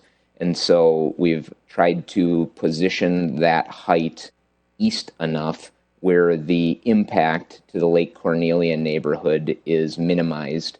And that is one thing that we continue to look at. Is there a way that we can keep our 3-building office project connected, which is a vital component of the success of this project, while shifting or moving the footprint of that new building to a place where its height impacts the Lake Cornelia neighbors as little as possible. I think those were the bulk of the comments that I had responses to. I like the idea of looking at other types of townhome or residential applications as a way to possibly line our parking ramps. It works in an urban setting, like Grant Park is a wonderful example of that. We'll have to investigate and see if we think that's a viable application in a suburban setting. That means that, you know, people are moving out of single family homes in Edina that have wonderful light coming in from 4 directions to a unit that would be backed up to a parking ramp and have neighbors on either side and just getting light coming in from one direction. And I'm not saying that's not possible. McGough doesn't build a lot of any townhomes, so we would need to do some investigation on that. But that is probably the application that could work on a ramp to Front Valley View Road. Carrie, planning city Director Teague, did you have comments also you wanted to share? Yeah. Covered. Yep, I just wanted to add to the parking, and I didn't go over it too closely in my presentation, and maybe this is part of why the previous development didn't get built, but they were taking a chance on quite a reduction in the number of parking stalls they were proposed. If you look at my memo, the table there shows it. You know, they had about 950,000 square feet of space within the development. Now, granted, it was divided up a little differently than this project. Like there were 80 units there, and there's 210 here, and there's more square footage here. This is a little over 1 million square feet. But they were providing 1,900 parking stalls over the entire site, whereas this project is 2,900. So there's more activity going. There's more square footage. But the number of parking stalls they're proposing is dramatically more than that previous request. And again, maybe that's part of why the project didn't happen. There wasn't enough parking. But I just wanted to point that out. And also, Mr. Picciotti is correct as when he pointed out the design guidelines as were approved. When you look at, they have a diagram in there that talks about potential building sites, and the existing office towers do remain, and the potential building sites that he's shown are more on the south end where the medical building and parking structure is proposed, the retail space along France, where the residential tower is. But he obviously doesn't have parking structures shown. He shows liner buildings along Valley View. So some of his diagrams were a little different. Obviously, he in his current review of this project. So that is absolutely true. So that was all I wanted to add, just kind of food for thought for the commission to think about. Very good. If I could just offer, Kate and Jerry, I believe, did you have any follow-up based on that? Well, I do want to ensure we get to Sheila because I know she's very eager. But all I will say is that I appreciate that, you know, building a skyway would be expensive. But I do believe that would probably be cheaper than a 5-story parking ramp. And so I think that's kind of the assessment that needs to be made, is if there's cost savings that could be made through sharing some of that parking. But again, I don't expect you to have fully considered that tonight. So just something to go back to the team with. Thank you. Other commissioners with feedback? Yeah, this is Commissioner Berube. I think, you know, sometimes with the WebEx, when you're on the other page, you don't see who's. But I just wanted to say thank you for your presentation. It was helpful to get the color and to have more information about the difficulty, even though it's in the write-up. You know, to hear you speak to it brings it to light. And and helps to explain why, this differs so much from what we might have expected. So thank you for that. I also am taking comfort in that you mentioned that that this is not the best that you can do, and that you will come back with some revisions. So thank you for saying that. We'll take comfort in that, and we appreciate that you're listening to the feedback. Because quite frankly, this is a showplace corner. Southdale area is really important to Edina.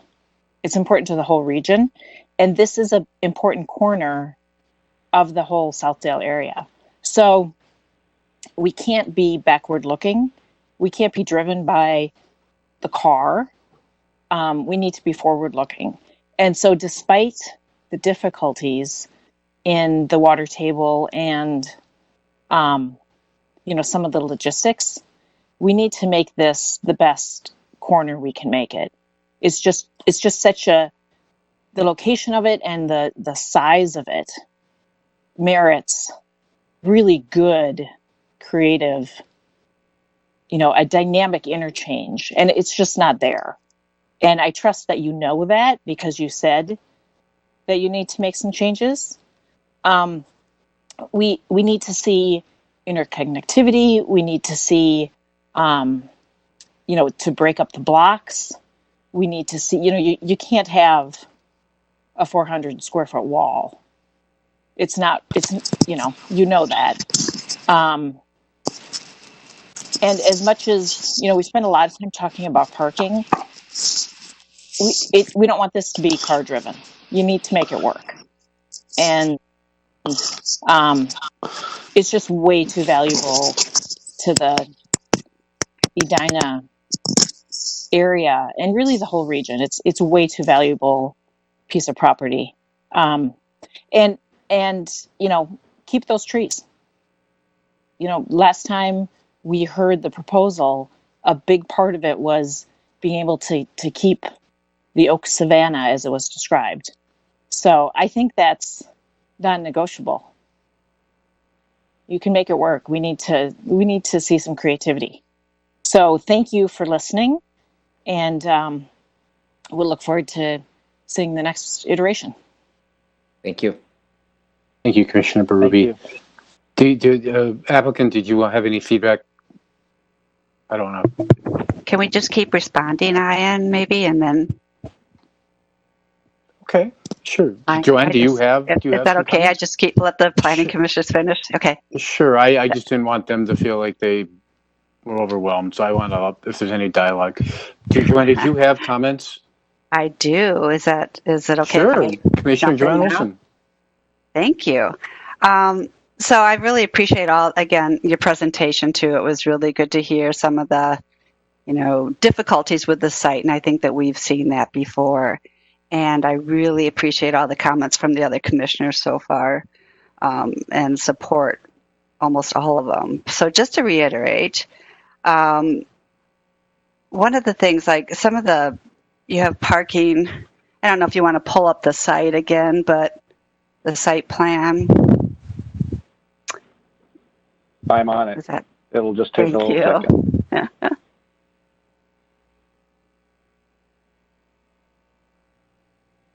Okay, should be coming up momentarily. Yeah. Thank you so much. So You're just welcome. for an example, by the residential tower, just to the south, there's that surface parking. I mean, I'm just looking at this and I just see, again, it will lead to less parking, or maybe even there's more parking, another level added to a ramp. But there's opportunities to bring public space, green space. I think you absolutely have to look at ways to integrate more than what you have on this. I mean, I understand what you're trying to do along Valley View and then also along France with the 50-foot setback, but I just think you have to have some public space just even for the residents that are there and for others. So that's one comment. The other one, I agree, the trees maintain them. That's just precious. Plus, you talk about the flooding and just that what's there today has to help with that. So removing and developing where those mature trees are just doesn't seem like it should, like they go together. I think it seems counterproductive. For the stormwater treatment plan, I don't know how that's exactly being developed in the future, but if there's any way, I know you had and you don't have to bring it up, but I know you had a plan that showed kind of the rain gardens and such and how you're going to be treating the stormwater. And if there's any way that you could kind of integrate that into the water treatment plant site, that would be nice to see too, because one of the things we wanted to do with that facility was to really develop the educational side of it to show what happens with water treatment. And, so if there's a way to integrate that. As far as the transition from Valley View and from the neighborhood to the west, it's not necessarily just the height, but it was also for the building type and the uses. So having parking, that's not transition to me. Maybe having some townhomes or some other kind of lower height use, that's the transition. And Valley View is really becoming an important gateway and an important roadway, and to have, and this has been mentioned, so I'm just, emphasizing that, to have the parking ramps along that is, to me, it's not acceptable. For the Woonarif, I know you're going to be working on it, so as a suggestion, as you look at it, don't have parking right along that so that cars are backing out into where people are supposed to be walking. So I would look at turning it actually into a Woonarif where there's not active parking stalls along that. And then I would also like to see if you could do a Woonarif on that east-west connection, kind of between the parking and the existing office. Do the same there, because I think Sheila mentioned it, but the site really is just kind of on into its own self. It doesn't really connect with the surrounding area, and that's a really important piece that we're looking for. Agree with the 400-foot wall. That just can't happen. Like the idea of potential shared parking. So, yeah, I know the difficulties, but this one's just really, it's tough. It's just so much parking, not enough green space, not enough connectivity with the uses to the surrounding areas. And that's it. I'll stop with that. Thank you. Thank you, Joanne. Would you like them to give you some response so you can have some follow-up, or would you like to wait till the later? No, I'm fine waiting. I'd let the other commissioners speak if they want. Okay. Whatever you want to do. I don't either. Okay. Do other commissioners have feedback? I suspect that you do. There's a few. Commissioner High Neighbor Jimmy Bennett. Hi, neighbor. Ian. Anyways, everyone can hear me fine? Okay. So I want to start by thanking the team proposing this development. It was very well prepared. We can tell it was very well thought out, and you considered a lot of different things. I think I'm going to side with some of the more recent discussions from the planning commissioners, and I think the things that remained of top focus to you are just off from what we need to see happen here. And so, we're here appointed to kind of be stewards of, the use of land here in Edina, and I don't think there's many opportunities for us here tonight to have something so incredibly important to discuss. An enormous site in a huge catalyst area for future development and, the future of the city, as we look a century out. Like this is incredibly important. So although I'm going to disagree and probably say a lot of things that go against the direction of what you guys proposed tonight, I respect where you're coming from, respect your expertise and skills. I trust that you'll be able to come back next time with something much different, because if it's anything like what I'm seeing tonight, there's just no way I can support it.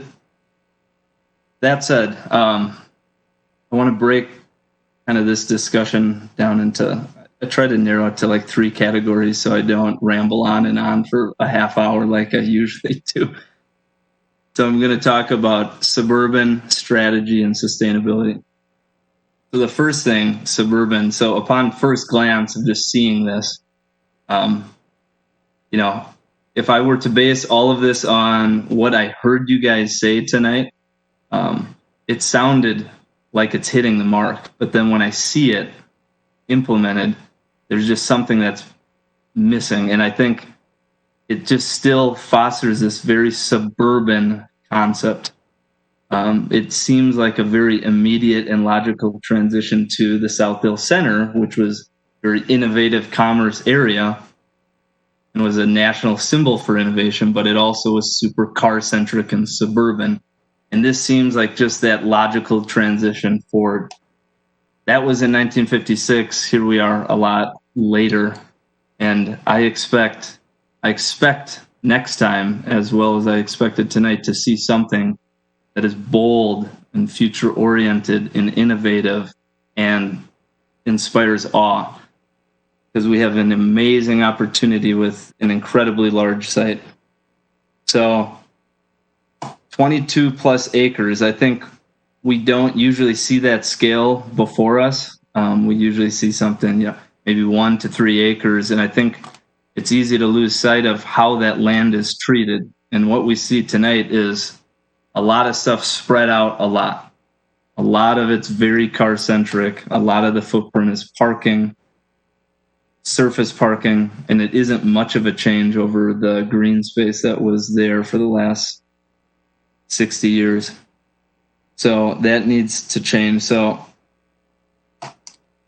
trying to think of, what is the plan of action here and like what are we aiming for? And I kind of want to just touch on that just so we make sure that we're all like aiming in the right direction, because clearly you guys have economics and financial obligations to uphold here. But we have the vision of Edina and, the future of our city and the features that we believe in to be incorporated into all developments going forward. So in kind of circumstances like this, I like revisiting the 5 main things that we came up with about 5 years ago to be included in the future of Edina. So is it inclusive and connected? Is it built to scale development? Is it sustainable? Is it foster a community of learning? Is it future oriented? And in pretty much all those categories, I just feel like this is not enough. So just going through each of those, so inclusive and connected, I don't see how this, at least tonight, how are we addressing equitability? How are we including people into this site? How are we drawing people into this site? I think an easy litmus test is, does this development draw anyone and everyone into it, regardless of the use? And with a 22 plus acre site, like we have opportunity to do that if we densify in certain areas and make an awesome public realm. Think of Centennial Lakes. There's a lot of development around there. There's office parks, but you got people that don't need to go to the office park using it. Like, how are we drawing people in? Because this is an incredibly important opportunity. Connectivity. How are we stimulating those connections and making sure that we're prioritizing multimodal connections? So Commissioner Miranda says it and I'll repeat it every time, if we build infrastructure for cars, people will use cars. So what I'm seeing here is like people are going to use a lot of cars to get here. It's not celebrating or encouraging different ways to get there. So how are we getting people there on bus? How are we getting there? People walking, using a bike, ride share. And there's a lot of things that need to be put into top focus, and then the car second. And I guess one example of that is the promenade. I think compared to the prior proposal 3 years ago that ran through the site, that is something I think at a minimum I would like to see at least integrated in some sort instead of going around the site. How does this bring people regionally through your site, and help foster that mixed use? So then the next one is built to scale. There's reference to the design experience guideline. I think just in general, it captures what we want to see just because it's not specifically called out on the map. It just needs to be more intimate and pedestrian focused on the interior and more density and height along France. That might ruffle feathers with one group, but that's just the priority. We need a transition from the neighborhood to the west, more height and density along France. Community of learning. So Commissioner Olson mentioned this. What are we teaching people about this development?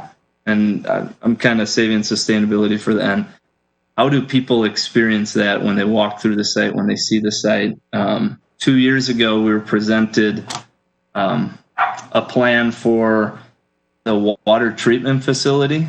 So it was, I guess, geared to be kind of close to the water tower. And it was incredibly visually appealing. I mean, it was really cool looking, had all these cool features, and it really celebrated how to teach people what we're doing with the water here. And so, where we have challenges with high groundwater table and other things, how are we celebrating water? How are we teaching people about it? I'd rather this not be the case of what's at Jerry's, which I unfortunately know it is there. But we want to not disguise it. We want to celebrate it. And since you have these public, or you potentially have these public features on your site, love to see them celebrated more than disguised. And then I'll end with the sustainability piece. So I think any development we see, there's kind of this easy play of, hey, well, it's better than before. It's a sea of parking now, but it's better than before. I think that's an automatic with any development we're going to see. And I don't think that should be how we regard, the future as we know it. It should be much better than before. It should be more imaginative, more creative. So on the notion of sustainability, I think a lot of the proposals we see and continue to see, it's kind of one of the lowest priorities, and it's incorporated last. I mean, hey, there's a few rain gardens on the outside. Hey, there's a couple paths that get people walking through it for better health and fitness, etc. But how do we see the design unfold around sustainability and around the Southdale area, like Centennial Lakes? How we use water there, how we're using that. That is the primary feature of that experience for people. It's sustainability driven, and then creates an intense amount of value for everyone else. So how are we going to draw out some of the challenges? How are we going to take the difference in elevation? How are we going to use the water table to your advantage? How are we going to be creative with the design, how you orient buildings, how you prioritize those sustainable measures first instead of just applying them as an afterthought, which is what we typically see. So I encourage you, next time you're before us, how is sustainability in just the design and the economics and everything, the life cycle of this property, 22 acres of it, how is that just first and foremost before us? So thank you for your time, and hope some of that's useful to you. Thank you.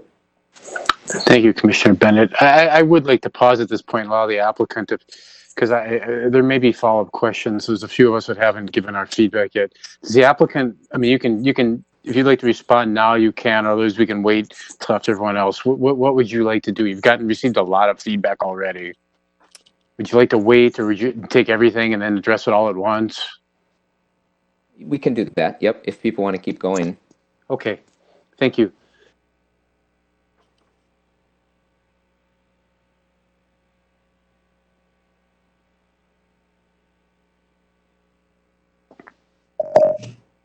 You're muted, Ian.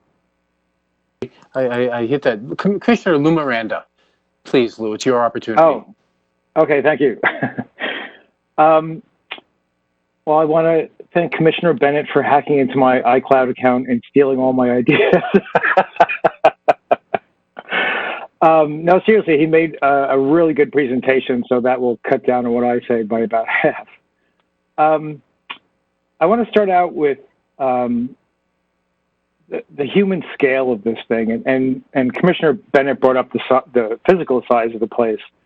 And I want to point out that it does feel very suburban, and I know that you talked about this being a suburban location rather than an urban location, but I think the whole point of the Southdale Experience Guidelines is that we don't want a suburban. I mean, it may be physically located in the suburbs, but that's not the direction that we're moving in as a city. And so I think it's a bad idea to think of this as a suburban development. So, I mean, it's again, as Commissioner Bennett said, it feels like an improvement. It's, you know, what I call suburbs 2.0, but it's still, you know, inward facing. It's a little bit denser, but similar land uses to typical suburbs with green space, but no actual parks or usable space to gather. Single-use buildings. There's no mixed-use buildings. It feels like it's a microcosm of a city in that with zoning, and you've got the housing zone, and you've got the medical office building zone, and you've got the retail zone. So there's no mixture. There's no which adds vitality. I mean, and then there's the retail even is separated from the rest of the buildings. It almost feels like someone's from the office building is going to jump in their car to drive to the retail. It just doesn't feel like you would walk there naturally. So the second thing I want to talk about that in terms of scale is that it's interesting to look at the size of this and compare it to, I just went into my Apple Maps app and looked at the scale of this compared to our nodes, our neighborhood nodes in the city. And this is about the scale, if not slightly larger, than 50th in France. And if you think about, you know, what's at 50th in France and the diversity of building types and, you know, yes, there's parking garages, but the city has recently redone them in a way that makes them much more palatable from the street level. You know, there's through streets. There's 50th Street is very walkable. It's got nice, you know, places where you can cross that are safe, very wide sidewalks. You know, the retail is integrated into everything. There's some office space next to Lund's. It's all very integrated. And, you know, there's none of that here. So I think that's what the Southdale Experience Guidelines are trying to get at, and that's partly what Mick was saying in his review. So I think that's really important to think about this in that way. Let's see. So in terms of the Western Promenade, I mean, it's nice that there is a walking, biking lane around the entire property. But as Mr. Olson said, Larry Olson, who wrote a letter, and I know him from being on the Transportation Commission, he recently retired, there's no integration with the neighborhood next door. And the Western Promenade, you know, is nothing but the backs of garages. And something else the developers said is they talked about France being the front of the development.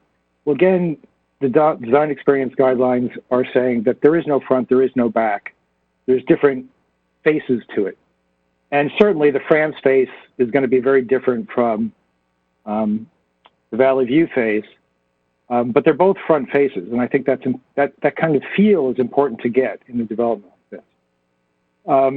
So you have, the weird thing about it though is that on Valley View, because of the old style suburban development, there's no housing that actually faces this on the western side of the street. So that, I guess, makes it kind of hard and odd, in that usually you would have like facing like. So you would have housing facing housing, commercial facing commercial.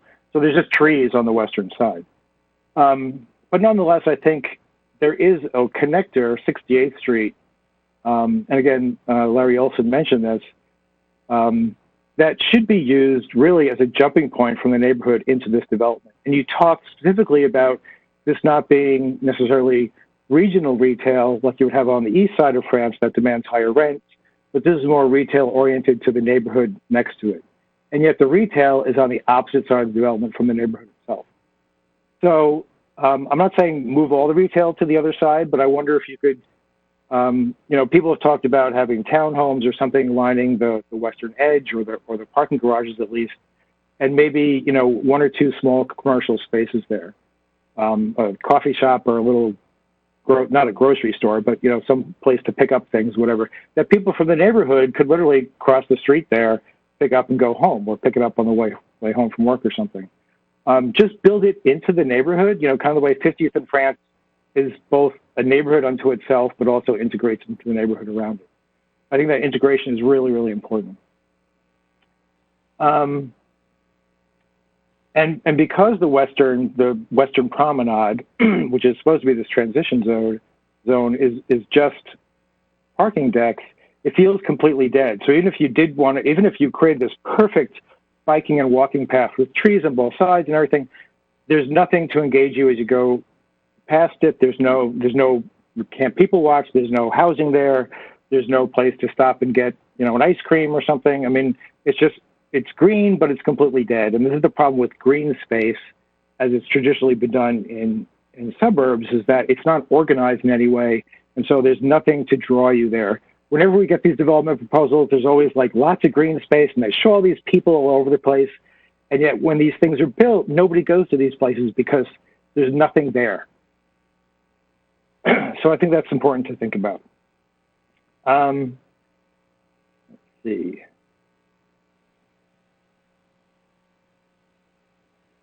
All right, then I have,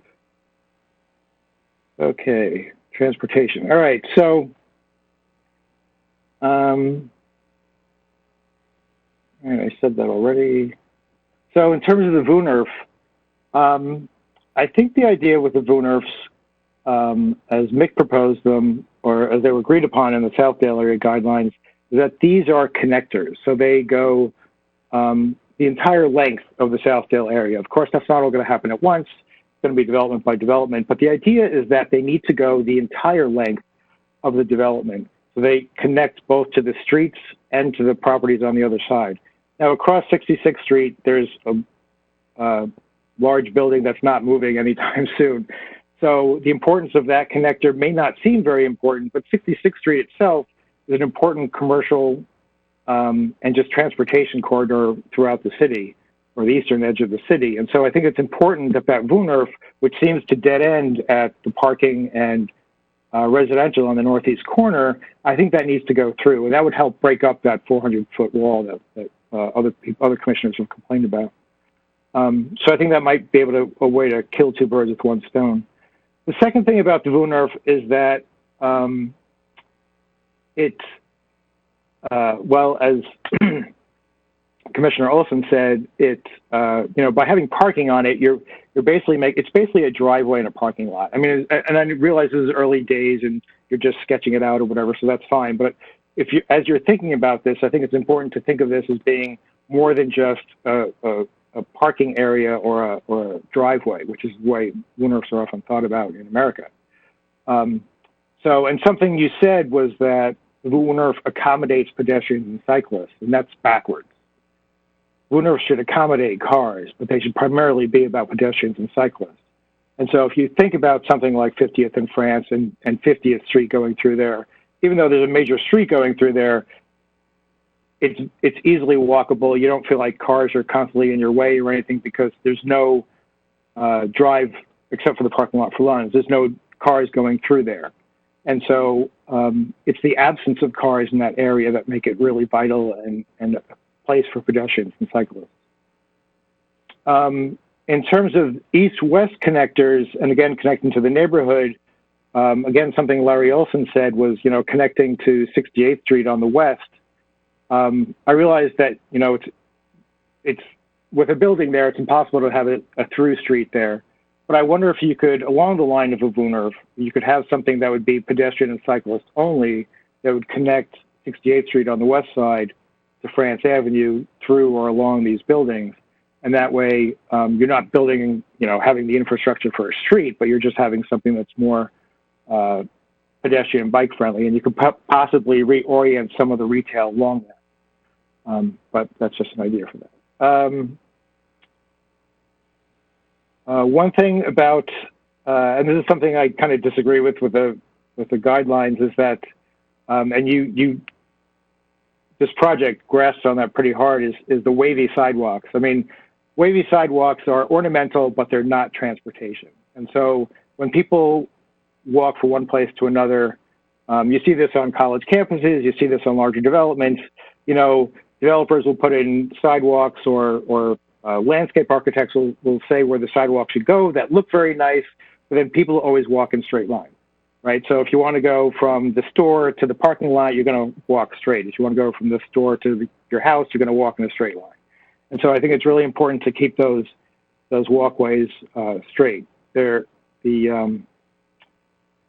recreational places can have wavy sidewalks, but if you're in something that's fairly dense like this, I think you want straight sidewalks. A lot's been said about parking. I think I'll skip that. I think everything I want to say has pretty much been said. And in terms of the idea of sustainability, I think things could be grouped better together. And this is kind of what I'm talking about in terms of 50th and France. There's lots of just space between buildings and space between uses, which again is very much an old school suburban zoning sort of way of looking at things.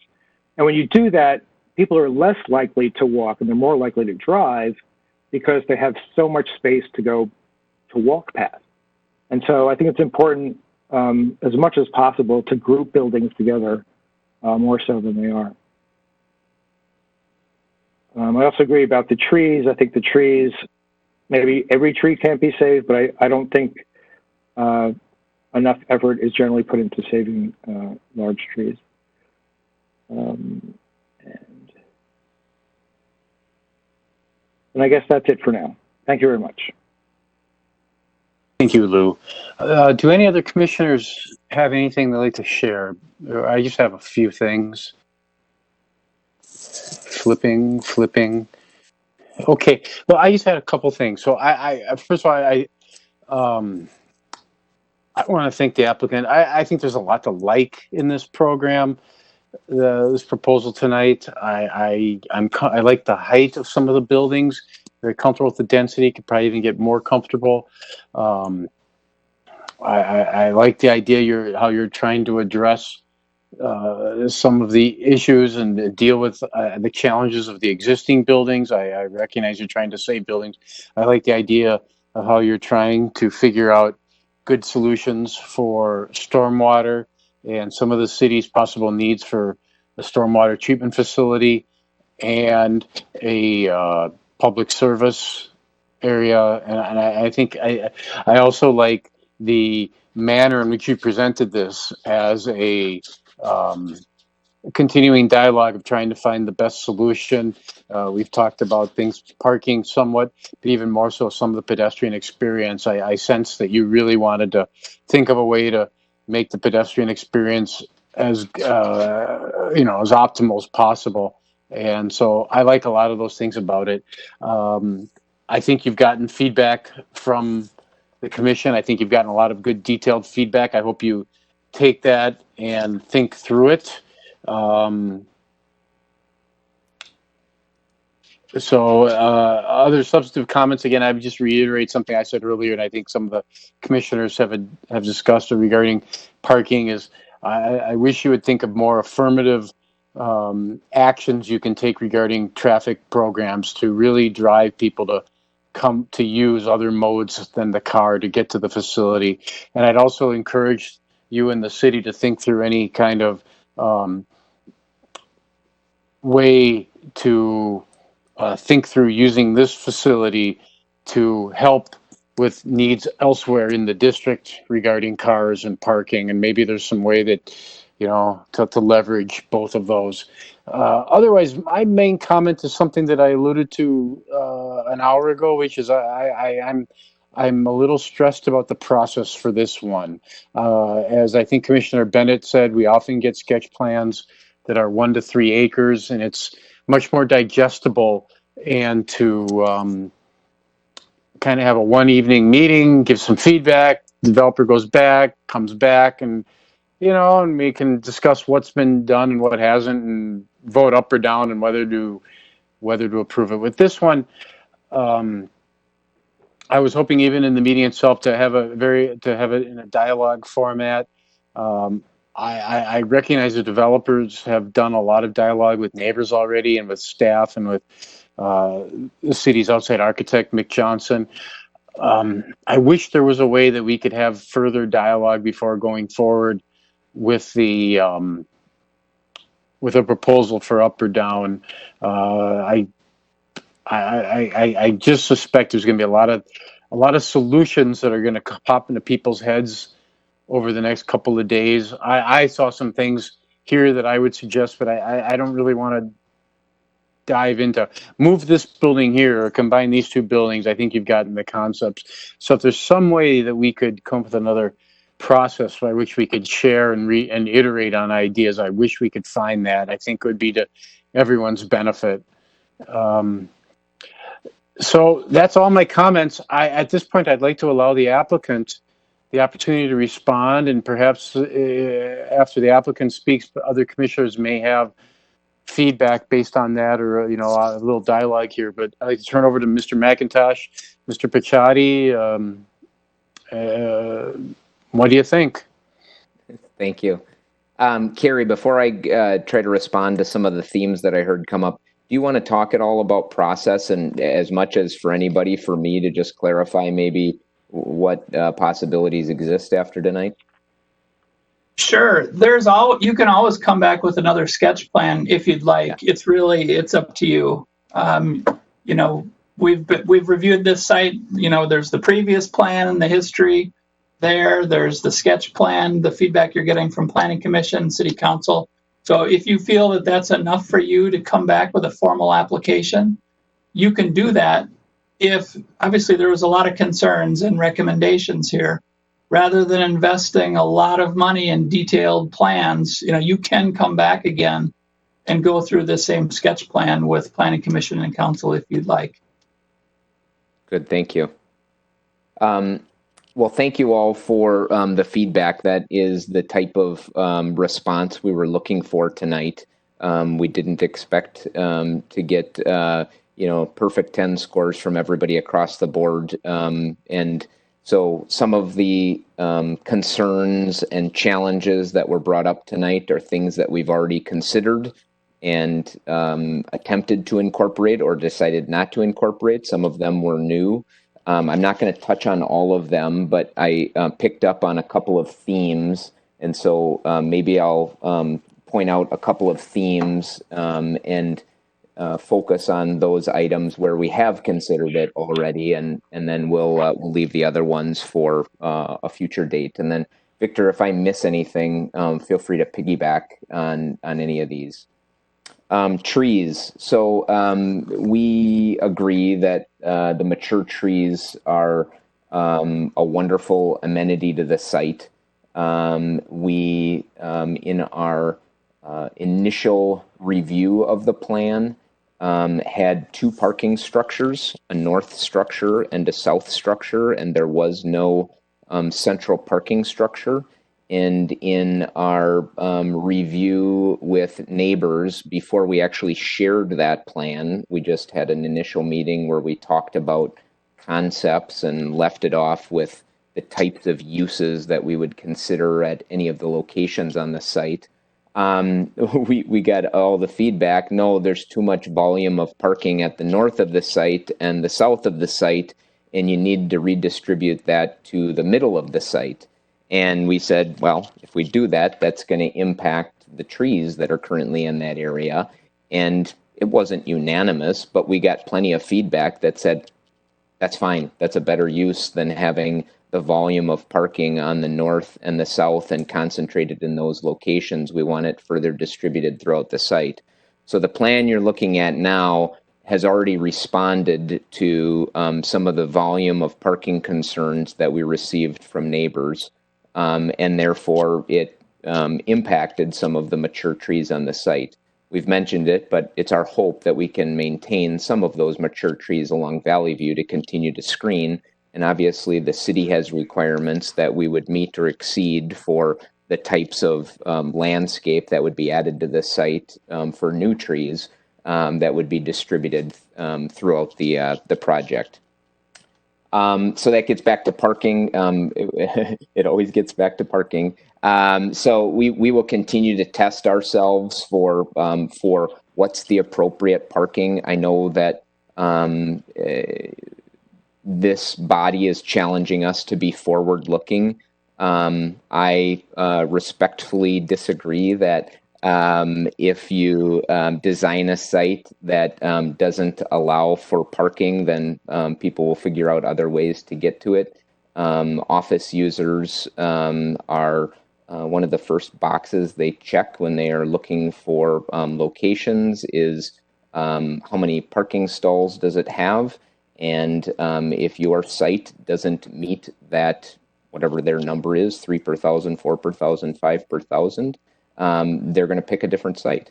So that's why we focus more on market demand for parking than we do on city code requirement, because ultimately it's the users that are either going to choose to be at your site or not be at your site. So I'm not saying that the ratio that we have shown tonight is the right solution, but we are designing a building for 2 to 3 years from now that would first need to be occupied. And I don't know that anything that I have read or our team has read or viewed anticipates that parking demand or parking need will change so dramatically in the next 2 to 3 years that we would dare to deliver a project that didn't speak to and meet the perceived need at that time.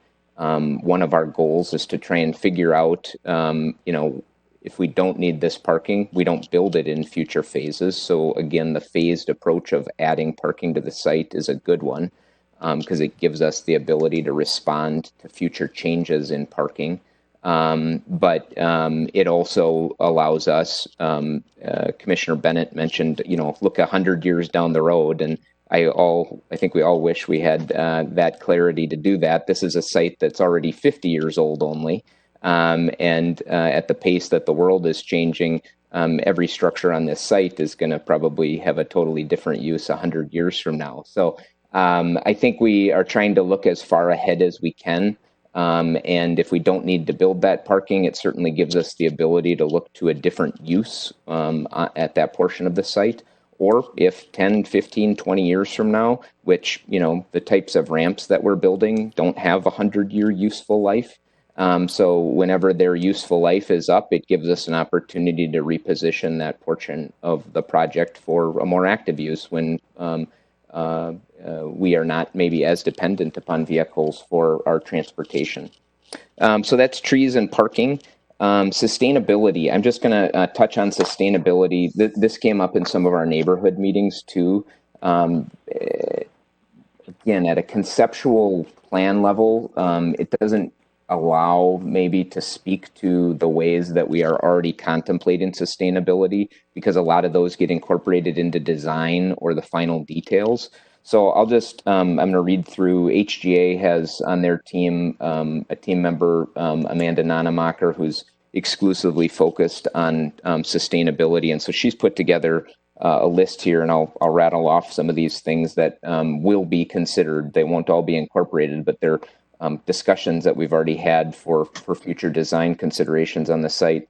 Victor hit on the biggest one, which is reusing and revitalizing about 360,000 square feet of existing office on the site. So we're ripping down 85,000 square feet of office that is functionally obsolete at this point, doesn't meet code access needs, and is primarily vacant. But we'd reuse the bulk of the office on the site, and we'd utilize Excel's Energy Design Assistance Program for both the existing buildings and new construction. It's a utility program that provides assistance with evaluating building envelope design and HVAC equipment to maximize energy savings during building operation. The potential renovation of the existing buildings would focus primarily on facade and the building envelope, and not just allowing more natural light vision glass to bring natural light into the buildings, but also increasing energy efficiency, evaluation of efficiency of existing HVAC equipment for potential replacement if more efficient options are available. Indoor environmental quality, so consideration of the human health impact through selecting interior materials to reduce exposure to VOCs or other known chemicals of concern, maximizing daylight and views to the outdoors for building occupants, and HVAC design for optimal indoor air quality. Material selection, incorporating recycled content and regional materials, consideration of energy performance and accounting for embodied carbon. Active design concepts, designing elevators to be less prominent than the stairs for people who can use the stairs while providing elevator access for people who cannot. Providing well-lit stair environments, incorporating natural daylight into the stair environment. So again, those are all design decisions that we just aren't at that point yet in our contemplation. Water efficiency, using water-saving fixtures for sinks, toilets, urinals, low-flow irrigation, and/or rainwater reuse. Sustainability of the site, planting selection, incorporating native species, pollinator-friendly habitat, stormwater reuse for irrigation, pervious pavers, urban heat island reduction, green roofs, active spaces on our roofs, and then resilience, considering future weather data when sizing our stormwater treatment capacity, providing shaded areas on site for shelter during high heat days, flexible design through consideration of future uses for parking structures and buildings. So not all of those are as prominent as maybe a Centennial Lakes massive water feature. Our site will have smaller water features, but those are all important sustainability issues that will impact the way users use the site and its efficiency, energy efficiency, and the way it benefits the greater community that we would be a part of. So that's sustainability. Incorporating the educational piece into the water treatment plant. I love that idea. I have no idea if that's still a goal of the cities. Again, we haven't gotten into much of the design on the water treatment plant. I am aware of the design that was considered a couple of years ago across France Avenue. That I understand was a very expensive project. It's a very prominent location, and the city just needs to make the decision, is that where we want to spend our dollars? We think our site has the ability to provide a much more modest, cost for the same service, but that doesn't mean it can't also have an educational component to it. I think that the cost on the other side of France was driven more by the exterior materials being used on that project than anything to do with the education component of it. So from an operational standpoint, we can still consider it an educational component when we get into the design. Uses on Valley View Road, retail, I don't know. It could work. We have considered it. We didn't include it in our plan. The types of uses that we've contemplated having viability there to date have been, can we figure out a residential piece that has some viability there? That's the one that seems to jump out the most.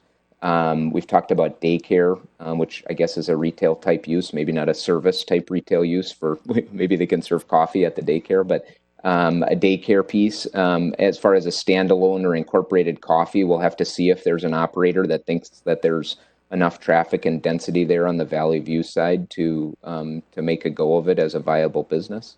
Those are probably the retail, some type of retail, some type of daycare or residential as far as commercial uses that could work on that side. Otherwise, figuring out a way to better demonstrate the Greenway corridor experience that we have there, I think, is part of our challenge. Clearly, it didn't resonate with this group and hasn't resonated yet as an appropriate transition to the Cornelia neighborhood. So we need to keep looking at that edge of the project. The WUNRF, again, Victor's touched on it. I think we need to show what is the appropriate north-south path for the WUNRF. Once people get south of us, I think it's pretty clear where they want to go. They want to go either on France Avenue or just one block west of France Avenue further south. When they go north, I think there's a legitimate question. Where do people want to go? Do they want to get to the 66th and France Avenue intersection, which requires a controlled crossing and takes you to medical and or retail to the east? Or do they want to get to that northwest corner, which gives you access to Roslyn Park and all the amenities there, as well as an underpass, which allows you to ultimately cross 62, which I think is an important part of the north-south experience, is how do you ultimately cross Highway 62. So we can continue to test the WUNRF and that north-south connection. Our plan hasn't gotten detailed enough yet to consider who's using what portions of that WUNRF. So we do anticipate needing to have vehicles use portions of that WUNRF, but where the pedestrians and where the bicycles fit within that needs to be better defined, and that'll be one of our challenges coming back to this group. And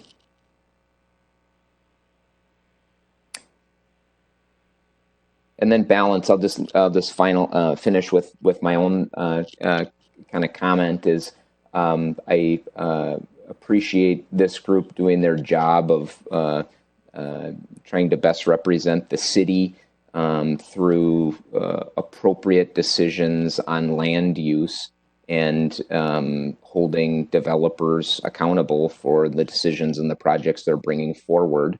We, I think, appreciate that, and what we're trying to do is to find that balance. And we could ask each of the 12 of us on this call to create their own definition of that balance, and we're going to have a dozen different answers. Again, in 2016 and 17, we had a plan that probably visually spoke to a lot of the things we heard tonight. It's not going to get built. And so we're trying to figure out what is a way to back off some of the non-viable components of that plan, still bring a vibrant mix of uses, maybe not in the same structures, but all to a small site that still serves as a strong northern gateway to this important district in Edina, but also fits within an important nook and neighborhood that has two very different types of neighbors to the north and to the three very different types of neighbors to the east, to the north, and to the west. So if you're expecting magic, don't hold your breath. But if you're expecting us to seriously consider the type of feedback we heard tonight and figuring out market viable ways to try to incorporate that into our plan, we absolutely will. It's the same approach we've taken with the neighbors, and we appreciate that level of feedback tonight. Well, thank you, Mr. McIntosh, Mr. Picciotti, Mr. Isaacson. Any planning commissioners, anything further? We've had a very good discussion tonight.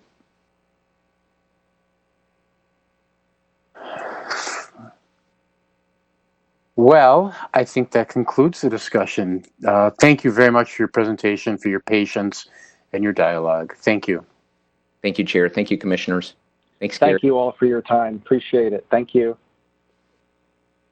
So that takes us to the next item on, and I accidentally, if you just bear with me, Liz, I accidentally closed the agenda. What do we have next on the agenda?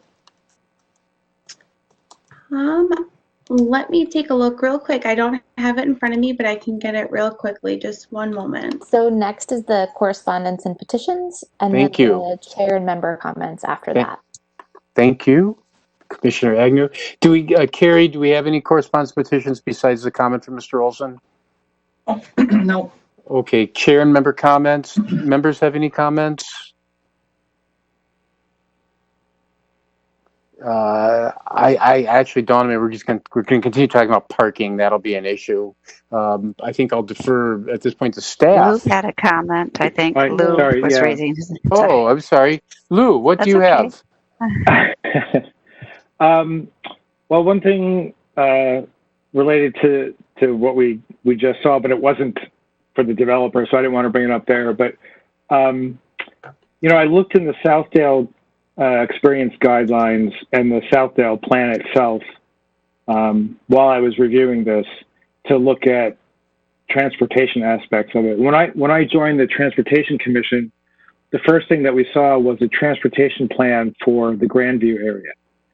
And what I think the city is missing is a transportation plan for the Southdale area. And I think, there's some short-term, medium-term, and long-term goals that are listed there. And one I know has been accomplished. That's the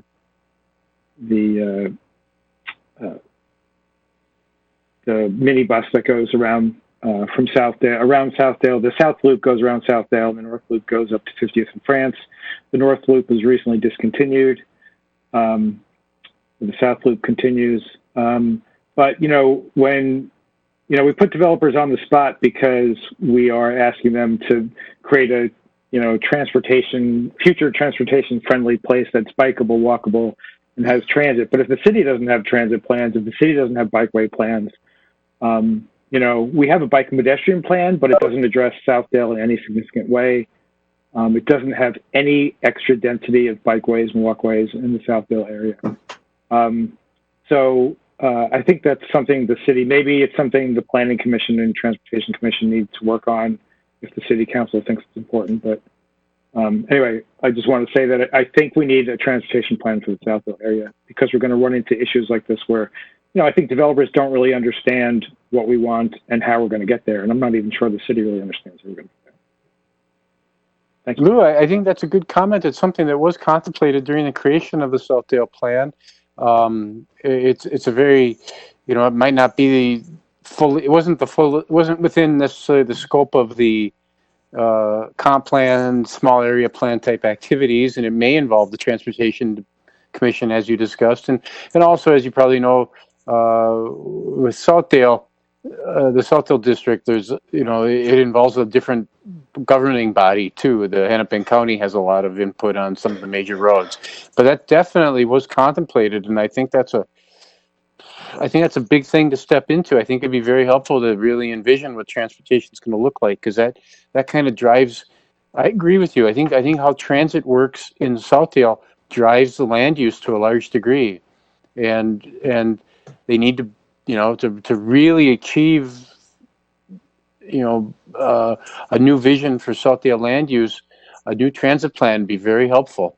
But I agree. Any other comments by commissioners? Carrie, do you have anything? Yeah, just quickly, a little homework assignment for you as we prepare for our work session on August 26th. So we want to make impervious surface part of that discussion. Engineering is ready to engage again and work on that ordinance. So what they've asked me to ask you is, what are your goals for an impervious surface ordinance? What is the problem that we're trying to solve? So you remember they came to us and said, as a result of that modeling that they did, impervious surface is not causing the drainage problems in town. So what are some of the goals in creating a maximum impervious surface ordinance, or a maximum impervious surface regulation, 50%, 60%, whatever that is. We've talked a little bit about it. It's getting more green space, trees, etc. But just think about that, and we'll talk about it at the work session in 2 weeks. And then what we'll do is we'll come up with our goals, and then we'll give them to engineering. They're going to work on something for us to consider at the work session in September. So that's the plan for impervious surface. That's all I have. Yeah, actually, that does tick two things in my mind. First of all, we'll talk about parking also at the next work session meeting. And second, it was great to see everybody on the call with the council. I thought it was a helpful conversation. I hope you guys got something out of it also. But I think we'll talk about it more at our next work session. But thanks to everybody for just participating in that call. Is there anything else? That's staff comments? Because Commissioner Jimmy Bennett, hi neighbor. Yes, hi neighbor. Got this in Pittsburgh, where Mr. Rogers represents, but it was green and white, so I might just wear it every meeting now. So just deal with that. No, I just wanted to comment on something you brought up, Ian, just about this last presentation. I think amidst the pandemic and these circumstances, something this large kind of caught me off guard. I don't think it was something that any of us expected to see on the docket anytime soon. So, couple things that I thought about there is, one, I urge us all to think in the future, because things will change after this pandemic subsides, and whatever that new normal is, it'll be closer to like what it was before, with a little blend of what we want out of the future. And then just two, is there a way, if the developer, maybe in the next couple of weeks or month, has a lot of significant changes, is there a more remote digital way that we could provide feedback in advance of another public hearing? I know Carrie said, hey, it's upon them to decide, but is there a conduit that we could utilize here? Because I feel like it needs to look or address a lot of different things before it could sway me, but I can see both ways of why it won't change much. But it is a 22-acre site, so this is something very different than stuff we've seen for the last couple of years, really. Everything's kind of scaled down. So that's just a thought, and I don't know if Carrie has other ideas or mechanisms. It's difficult to change our processes at this point. Anytime you all get together, it's a public meeting. We have to notice and do advertising. So it's either at a work session. We haven't done that. I think it's one of our regular meetings as a sketch plan.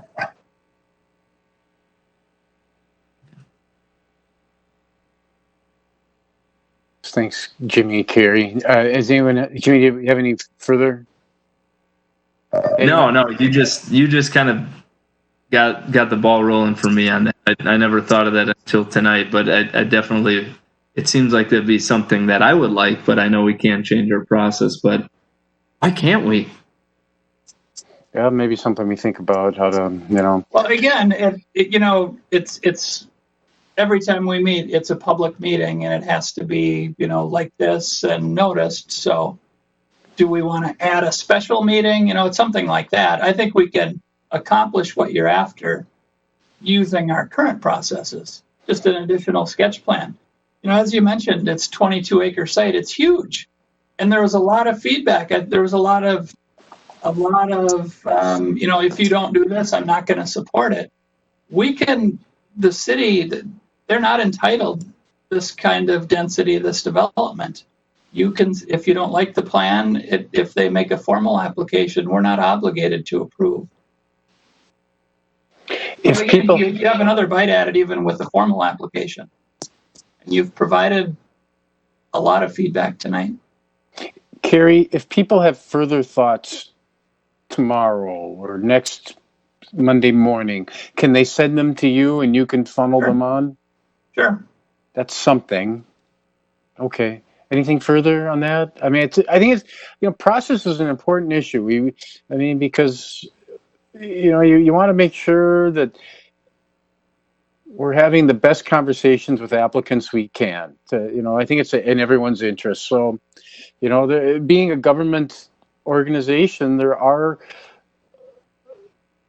restrictions that we don't necessarily have for a lot of us who worked in the private sector, where we can just walk into somebody's office and really hash things out. It's much harder in the public sector. Yep, we need to be transparent. Yeah. Any further comments from commissioners? Well, I think that brings us to the end of our evening together. Is there a motion for close? Make a We motion to lost adjourn. Todd. Jerry made a motion. Okay. Liz, could you do a roll vote, please, for the adjournment? Thank you. Just to confirm, I saw Commissioner Strauss motion, and who followed? Commissioner seconded. Agnew.